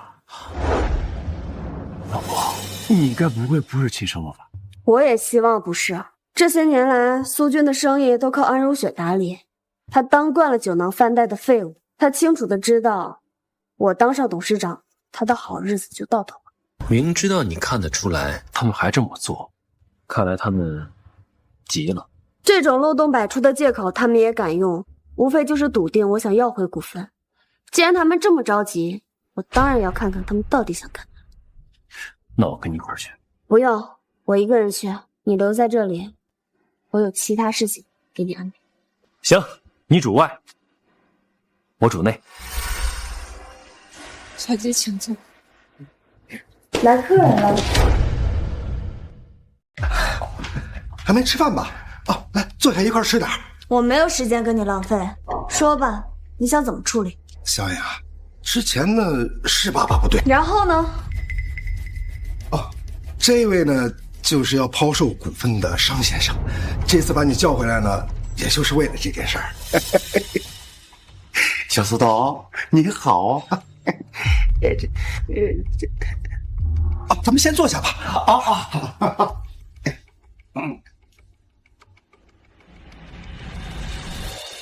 是我呢要抛售股份，所以就请苏先生帮忙联系了您。商先生，您是说5%的股份都在你的手里？是啊。想要收购这些股份并不简单，您为什么要全部卖掉？之前呢一直在山海沉浮，如今呢年龄也大了，不想管喽。我计划呀抛售我所有的股份，好颐养天年嘞。是吗？董事会的股东也才只有2%的股份，您的这些股份已经算是大股东了。我想问一下，邵先生，您是在哪里收工？这个小苏总啊，你管的未免太多了点吧？你只不过是个买家和我见面，就算你苏家不买，我照样卖给其他人。邵先生，先坐，咱们先吃菜，边吃边聊啊。小杨，商先生要是不想说，你也就别问了。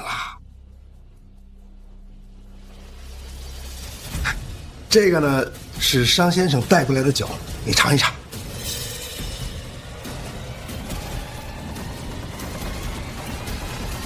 小苏董啊，我没来的时候啊，就听说您年纪轻轻便继承了苏家，鄙人十分钦佩呀。俗话说，生意不成仁义在，就当交个朋友吧。这杯酒，我敬您。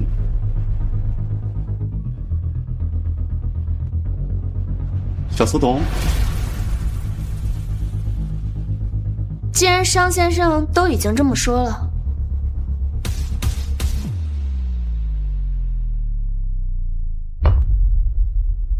好，小苏董果然爽快呀。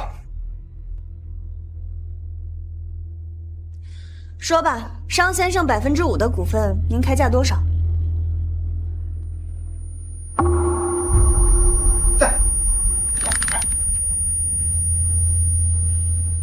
这股份嘛，就看你有命拿，没命拿了。你们算计我！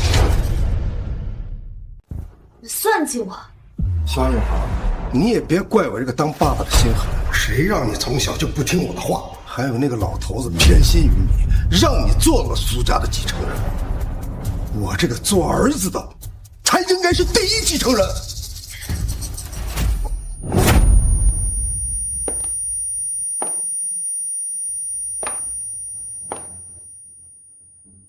是你给我下药？当然是11年前给你下蛊毒的人就是我，所以你早就该死。你早知道一个蛊毒就可以制服你，我何必费那么大的劲儿跟你争来争去的？真没有想到你还真相信苏俊的话。难道一个堂堂的董事长还渴望父爱这种东西啊？真敢一个人过来？我是说你没有戒备心呢，还是说你太蠢了？所以，我赢了，苏家马上就是我的了。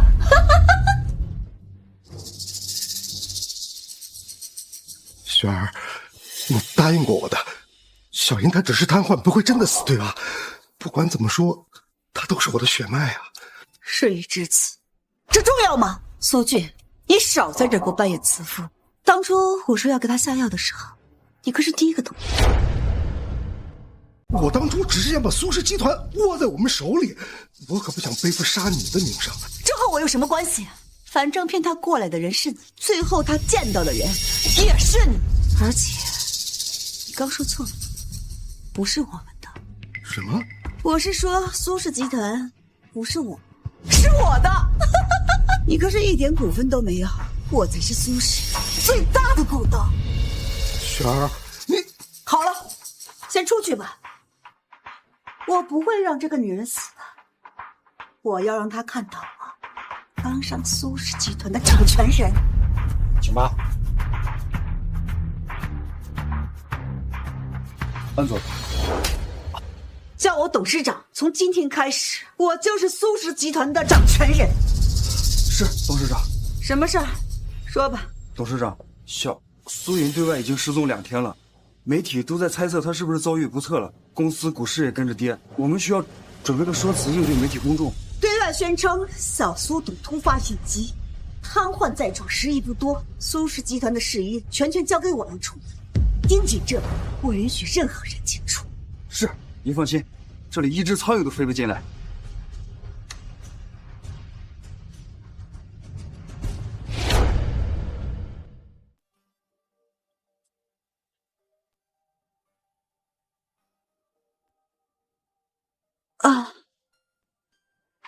躺了这么久，骨头都要散了。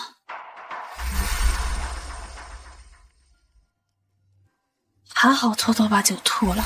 安如雪下的药这么烈，只是残留在舌头上一点，就昏睡了这么久。不知道叶玄逸打得怎么样？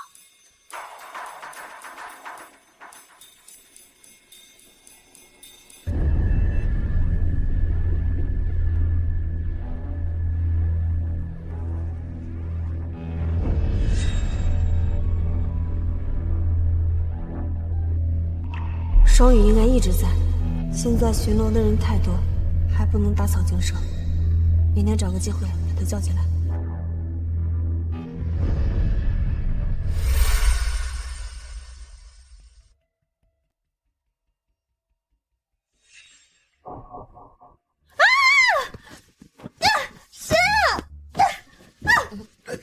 老婆，早上好。叶玄逸，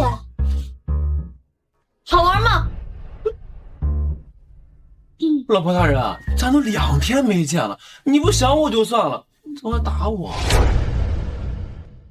叶玄逸，你要是再敢这么吓我，我以后就剥夺你上我床的权利。老婆大人，罪不至此啊。外面情况怎么样了？外面都传进时日不多了，还有那个安如雪已经接管了苏氏集团，还对外宣称自己是什么代管董事，小人得志的样子。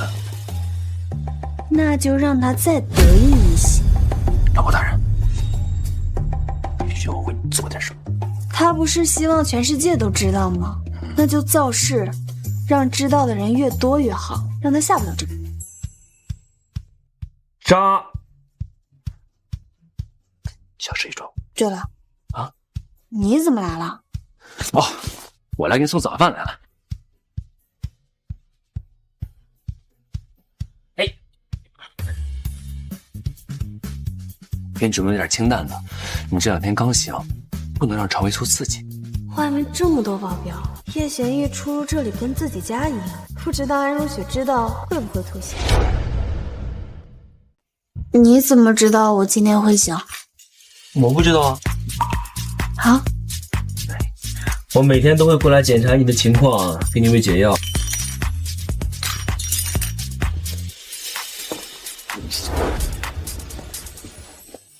不然就那颗药引，你能昏睡整整1周。1周？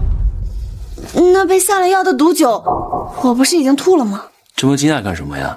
虽然你的蛊毒已经解得差不多了，但是还是有点残留的。就是这点残留都会引起你短暂性的休克。不过，这是件好事。什么意思啊？你喝下的那点残留的药里，已经将你身体里的蛊毒给彻底激发了出来。再加上我每天给你喂的药，苏小姐，恭喜你，蛊毒彻底痊愈了。那也算是因祸得福了啊！但是呢，你还是不能在外面吃饭，以后我每天会过来给你送饭吃。谢谢你。叶玄逸，我有没有跟你说过，你在我身边，我感觉很安心。虽然你没说，但是我大概都知道。你放手去做你想做的就好，不用顾及我。我会是你内心最坚强的后盾。无论你做什么，我都会支持你。我也没有告诉你，爱惨了你不管不顾向前冲的样子。苏妍。我是你老公，也是你最信任的搭档。那天你说，如果我背叛了你，你杀了我，我不会反抗。叶玄逸，所以就让老公点点。你不叫老公的话，亲一个。行了。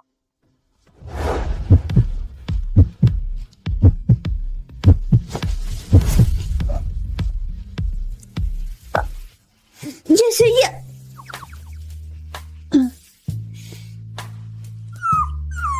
好吧，我肚子饿了，那我给你做饭去。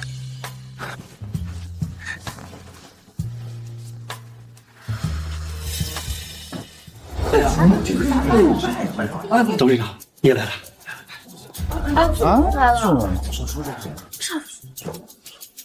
各位股东、记者朋友们，让你们久等了，坐吧。20年了，我终于名正言顺地坐上了这个位置。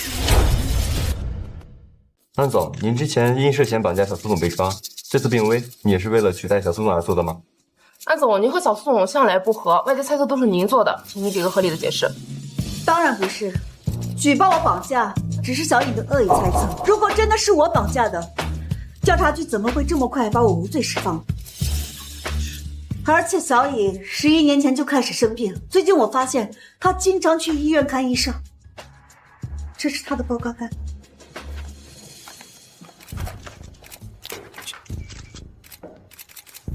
看来小苏董是真的生病了。安总，那您作为苏氏最大的股东，是要继任董事长吗？是的，今天把大家请来呢，是想让信赖苏氏集团的各位不要担心，小苏董正在极力抢救。作为家人，我很伤心，但作为公司的领导人，我们必须为公司做打算。而我安如雪，现在作为代理董事长，正式掌管苏氏集团。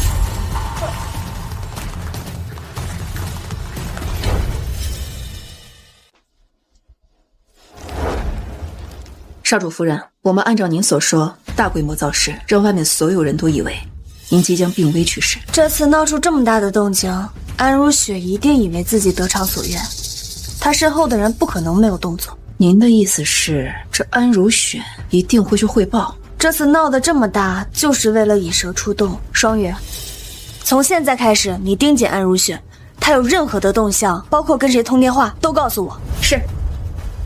但是冲。这几个人还真是一个德行。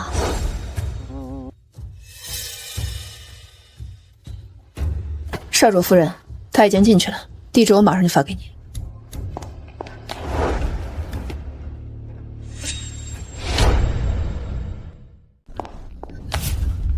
七郎，这是您要的东西，苏氏集团已经到我手里了。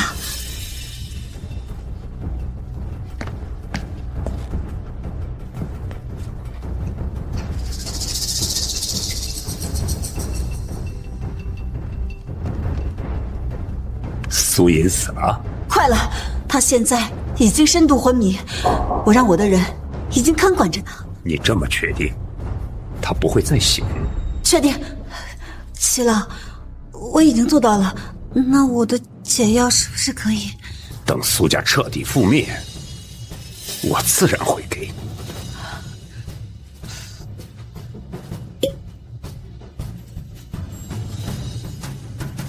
这粒解药药丸能保证你的蛊毒在1年内不会发作。谢谢七郎，谢谢。我是谁？举地人！都给我滚开！苏颖，这不可能！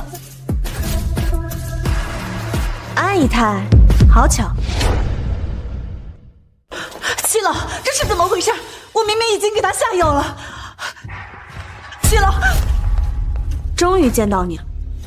你没死，也没中毒，你绕了这么大一圈，就是为了来见我？是，安如雪只是一枚棋子，我当然要看看下棋的人是谁。安如雪叫您齐老，您是护海齐家的人，苏家跟齐家无仇无怨，你的目的到底是什么？手段这么毒辣，而且还这么利落，跟你妈妈可一点不像。你认识我妈妈？你会知道的。我们很快还会再见。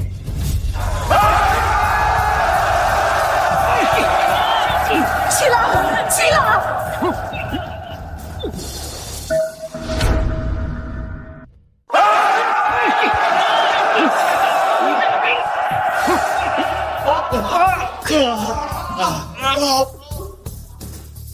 少主夫人，少主夫人，是属下失职，这里没有地下通道，还是被他们逃掉了。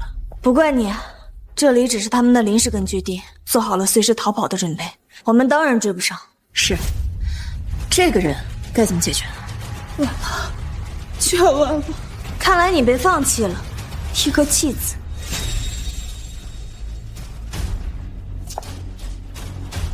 所以，就算我被放弃，我还落不到你的手里。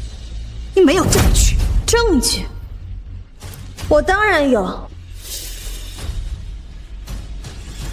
这里面是针孔摄像头，我自从进老宅就一直带着。你跟苏俊对我的所作所为，全都记录在里面。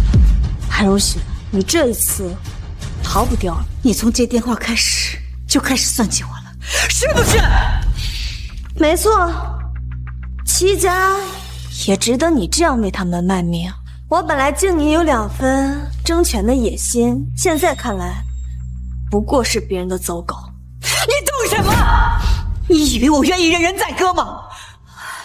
是齐景元，我是孤女，他收养了我，他们怕我不听话，就给我下毒药，每年只给我1次解药，只要我不听话，我就会毒死。你说这20几年都是齐景元的计划，包括你嫁给我爸，不然呢？你以为我会看上你那个废物老爹吗？我告诉你，是齐景元让你们家破人亡了。所以是你们联手一起害死了我吗？你们为什么要这样做？我没有，你一直以为是我的出现，害得你妈一语难消，生产不顺吗？我从来没想来，是你爸，是你爸！你说什么？你妈的确是难产，但那也是人为造成的。我告诉你，这都是报应，都是报应！你把话给我说清楚，说清楚！苏俊在你妈孕期的时候是出轨我没错，但是我只是想让他们分开，没想让他死啊！说重点！害死你妈的人是苏俊！你妈拿孩子胁迫苏俊和外边的女人分开，苏俊表面上他是答应了，可是在你妈生产的时候呢，苏俊作为丈夫进去陪同，趁医生不注意的时候就引导你妈生气，导致血崩。你该恨的人不是我，而是你爸苏俊呀！苏俊那个畜生从来都没想过让你妈从手术台上下来，这些年你对付错了人。苏俊看起来懦弱可欺，实际上又蠢又坏。你妈爱上了这样的男人，还为他生孩子，可结果呢？不像我不爱男人，我只爱权力，所以到现在我什么都有了。你妈这一生可真是可悲啊！少主夫人，把他关起来。是。苏颜，告诉你妈不姓唐，她姓齐呀，她姓齐。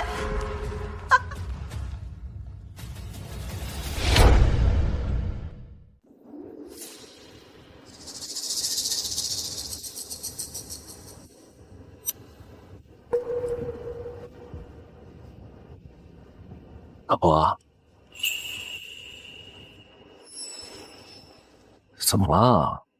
刚才出去的时候还斗张扬呢，怎么回来一蹶不振了？我在想一件事情，我好像对我妈一无所知。双羽说，你见了齐家的人。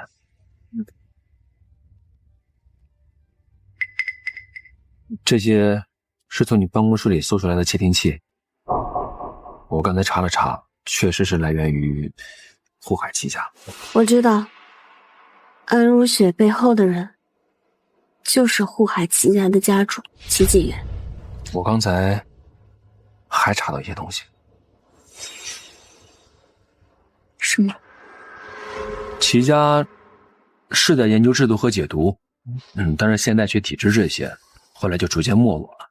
齐家家主的女儿丢失之后，齐景元一蹶不振，不再出现。这些我大概都知道。齐家家主对于这个女儿一直是宠爱有加，但是这个女儿却不怎么喜欢研究制毒和解毒，反而去乡村当了什么老师。为了不被齐家发现，齐念如改名姓汤，名叫汤念如。所以齐景元是我的外公，我知道。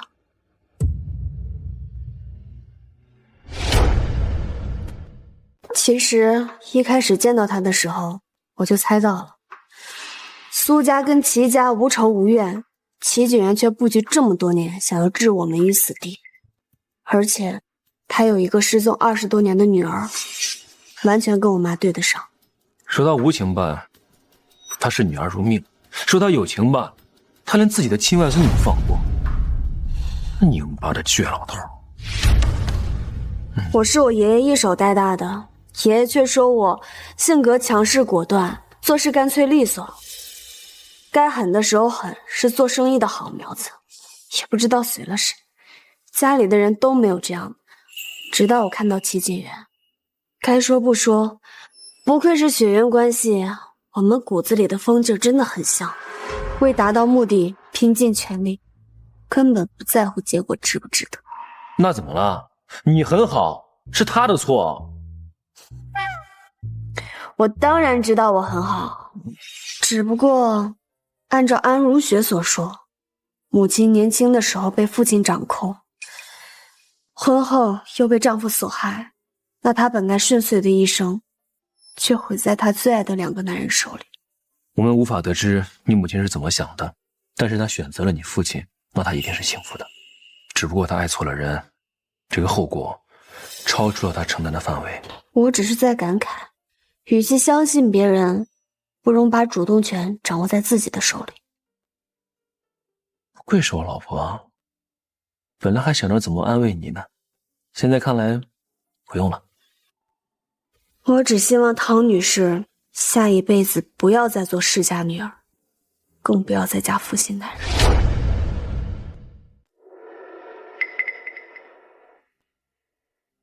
安如雪已经被我关了起来，当时场面混乱，让齐家人给跑了。看样子齐景元不会善罢甘休的，也不知道下一次动手是什么时候。没事儿，兵来将挡，水来土掩。或者你需不需要我帮你做点什么，把它给解决掉？齐景元布局这么多年，可不是说能解决就能解决的。他们在暗处，我只能等他下一次动手。老婆，我向你保证，我们家往上3代都没有任何的出轨史。我爸爸、我爷爷、我太爷爷都是深情且专一，我们家基因非常好。你这个时候跟我表忠心有点可疑。天地良心，我没有，我这不是怕你气渣男不过，迁怒于我吗？人家都说了，原件正确，这个复印件才正确。我这个复印件可是无比正确。目前看起来还不错。没关系，老婆，我会用一生的行动去证明，你看男人的眼光和你看世界一样准确且妥了。不过，话说回来，老婆，咱们什么时候把那个蜜月给补上？要不然你找个地方。那咱们去滑雪。滑雪？我知道那里有家酒店，坐落在山上，一推开门就是全景的落地窗。就是我们在窗前干什么吧，外面也发现不了。我们可以在窗前。停，你是去滑雪吗？我当然是去滑雪了。你自己滑吧，我去洗澡。那咱们一块儿去洗澡，顺便可以按摩按摩。我骨头已经解了，我不用按摩。刚好可以巩固一下。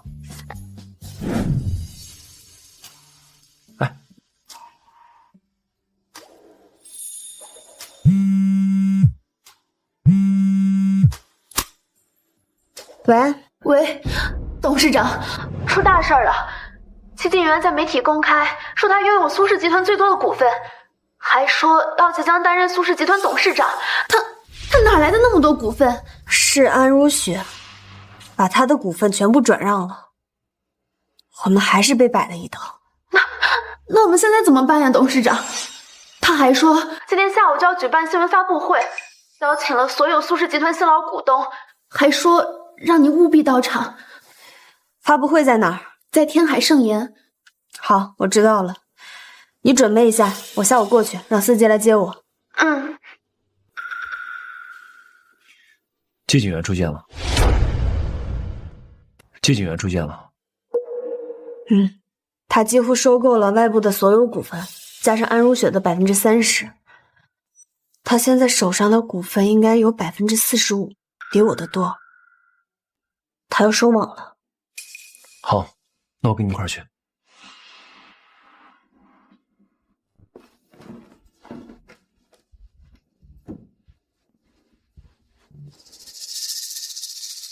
七老，求您了，求您了，七老，求求七老，七老，求求你放过我吧！老夫我昨天说了，把你手中3%的股份卖给我，你考虑的怎么样了？七老，求您放过我的家人吧！我是小苏董一手提拔上来的，我不能在这个时候把股份卖掉。看来公司还是比家人重要啊！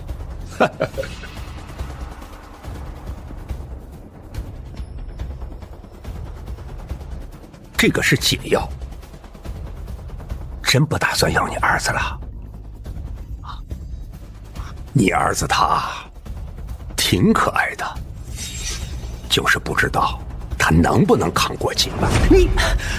他今年才5岁，你怎么能给小孩下毒呢？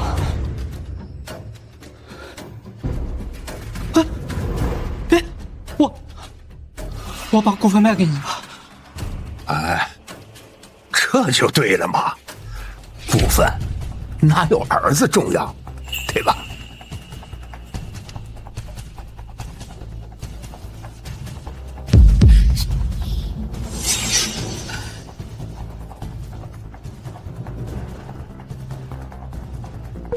七老还是一如既往的喜欢滥用毒药。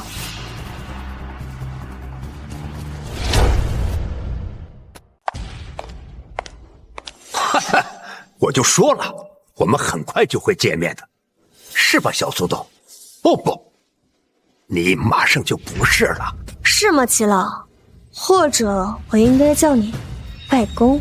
哼，什么外公？苏家什么时候和齐家有关系的？不知道啊，苏家死了的那个媳妇儿不是个村主吗？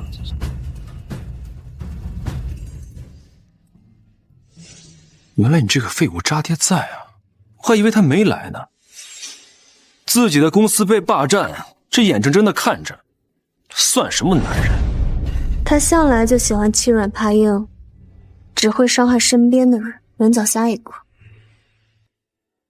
你又是谁？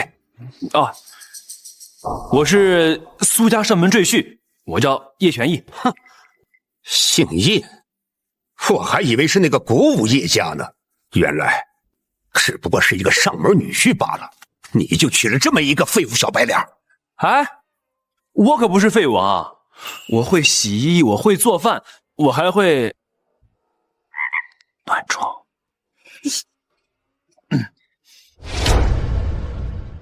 小爷，你刚才说他是谁？当然是汤念如女士的父亲，护海齐家的家主。我说的对吧，外公？我不是你外公，你们苏家人都该死！这怎么可能？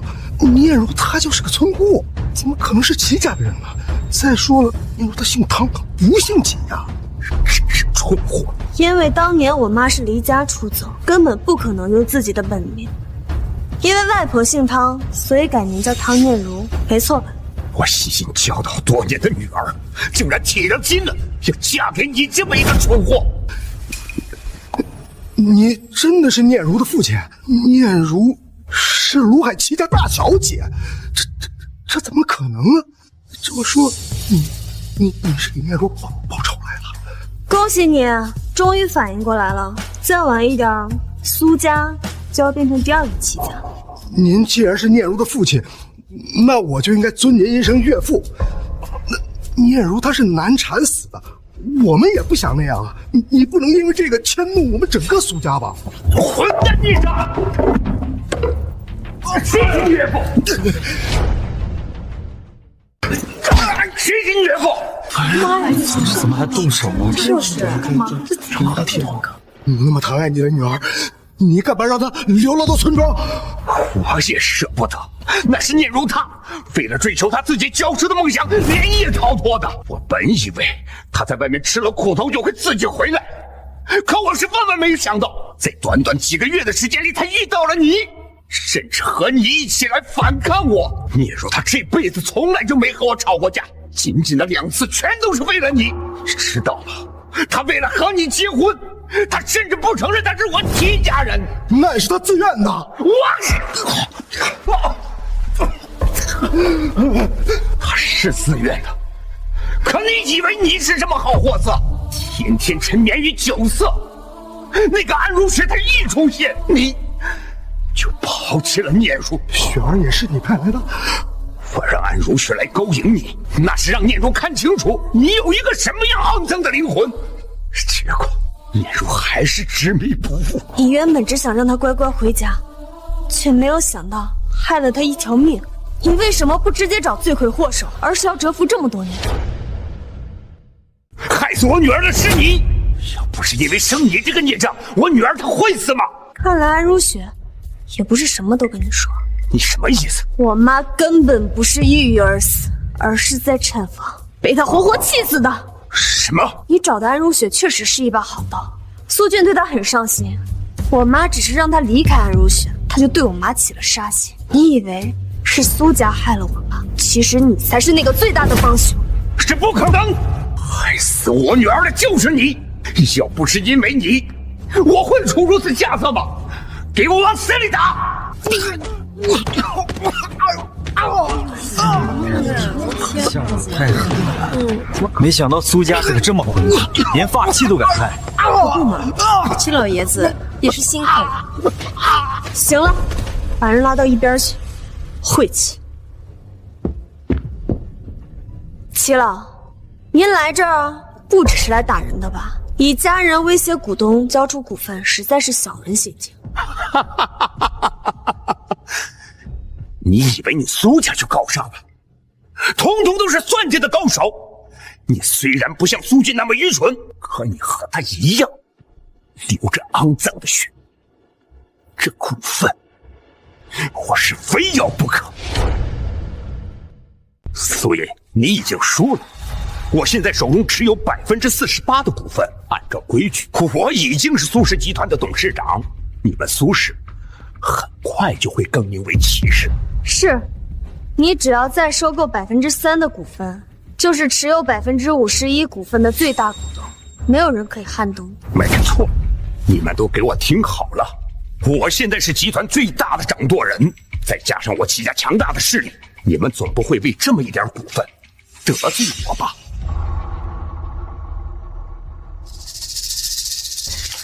谁说你是最大股东啊？一个废物赘婿，你没资格站在这儿跟我说话。他是我的丈夫，我们夫妻一体，我说他有资格，他就有。小苏董持有股份30%，外加我之前入赘的10%，还有我这些年在外收购的散股，刚好全部转移到了小苏董名下。现在，小苏董持有的股份加起来，刚好也是48%。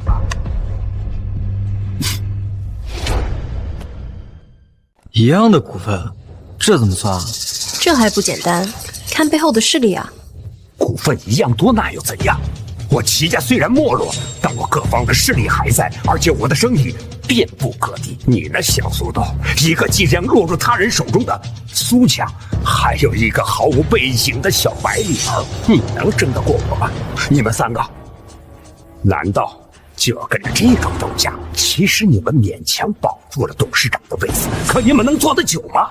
你们现在已经是内忧外患，内忧有我48%的股份，外有各个世家虎视眈眈地盯着你们的位子，想要取代你的位子，我随时可以夺走。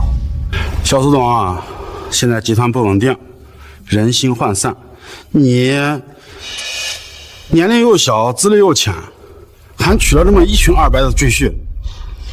是啊，我们也是迫不得已。就算我们不卖给齐老，你也未必会赢，除非你有傅家的帮衬，不然我们也不愿意赌啊。是啊，你们按照你们的话来讲，如果我是世家继承人的话，你们就不会把股份卖给齐老，而是卖给小苏董。当然，如果你是世家子弟，愿意帮着小苏董对抗齐家，我们也愿意让出股份。没错，我们甚至愿意无偿赠与。你们刚才说的话我记住了，录音为证啊。虽然知道玄逸不会是普通人，但他真的跟世家有关系吗？你一个苏家赘婿，能翻出什么浪花来？我确实是苏家赘婿啊，但你也没有问我其他身份啊，比如我跟古武叶家有什么关系？古武世家。古武世家，黄头小二，别以为你姓叶就能和古武世家攀上关系。叶家，他的资源遍布全球，而且控制着整个江湖的势力。人家是墨隐的少主，你能和人家比吗？你知道还不少。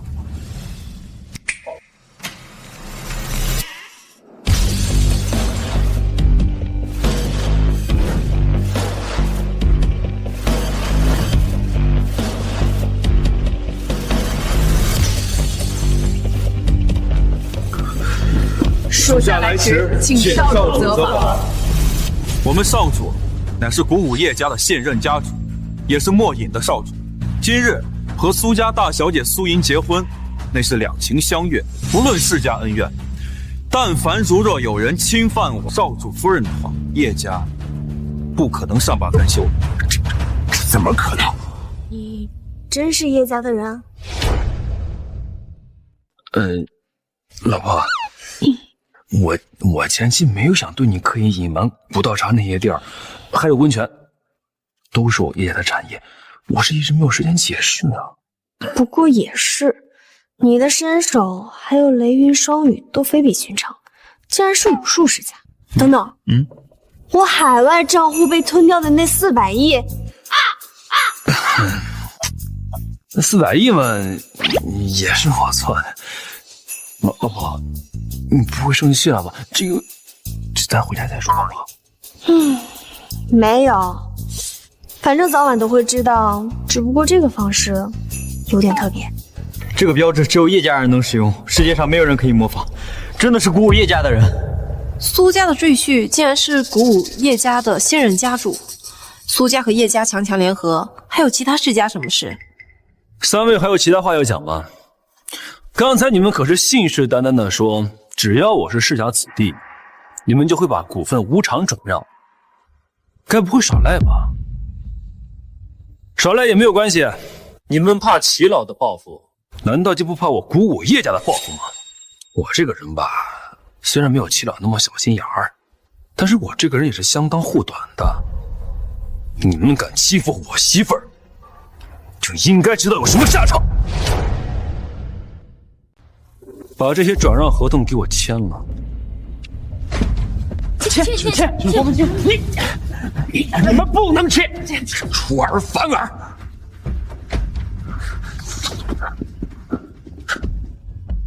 走。老婆，这3%的合同到手了。齐老，我现在比你多3%的股份，持有51%的绝对股权。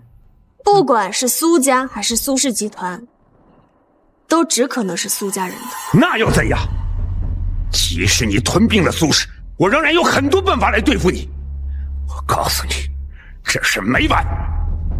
啊，对了，外公，我不是你们外公，你确实不是我外公。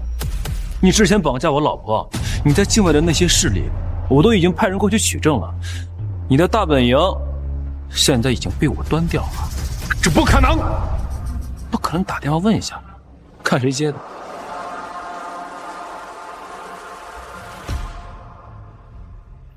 你好，这里是调查局。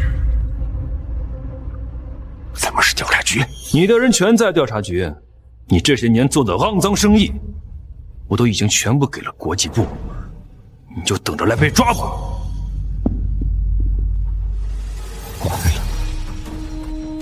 全完了。孽叔啊，孽叔，你还真是生了一个好女儿。我不明白，你为什么一定要毁掉苏家？包括我也有你们的血脉。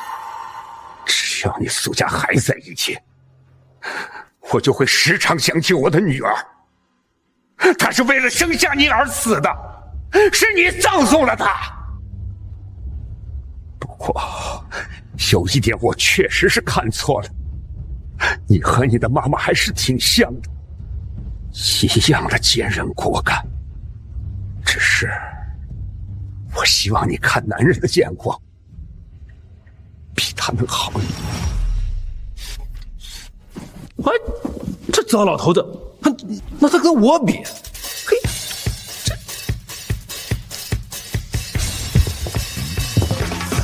不是说要滑雪吗？怎么又来温泉山庄啦？上次你被劫持了，我们蜜月假期都没有度完。这样，咱们先去泡温泉，再去滑雪。你到底记这件事情要记多久啊？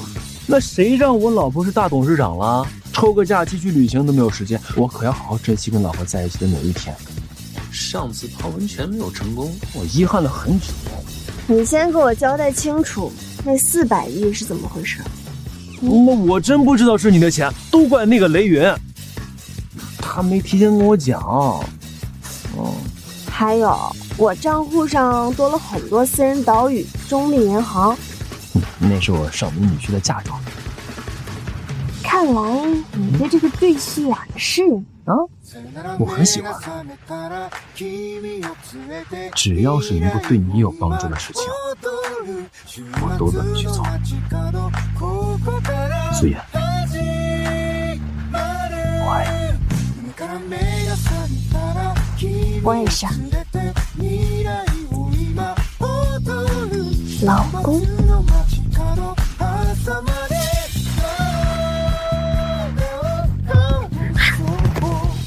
走喽，泡温泉去。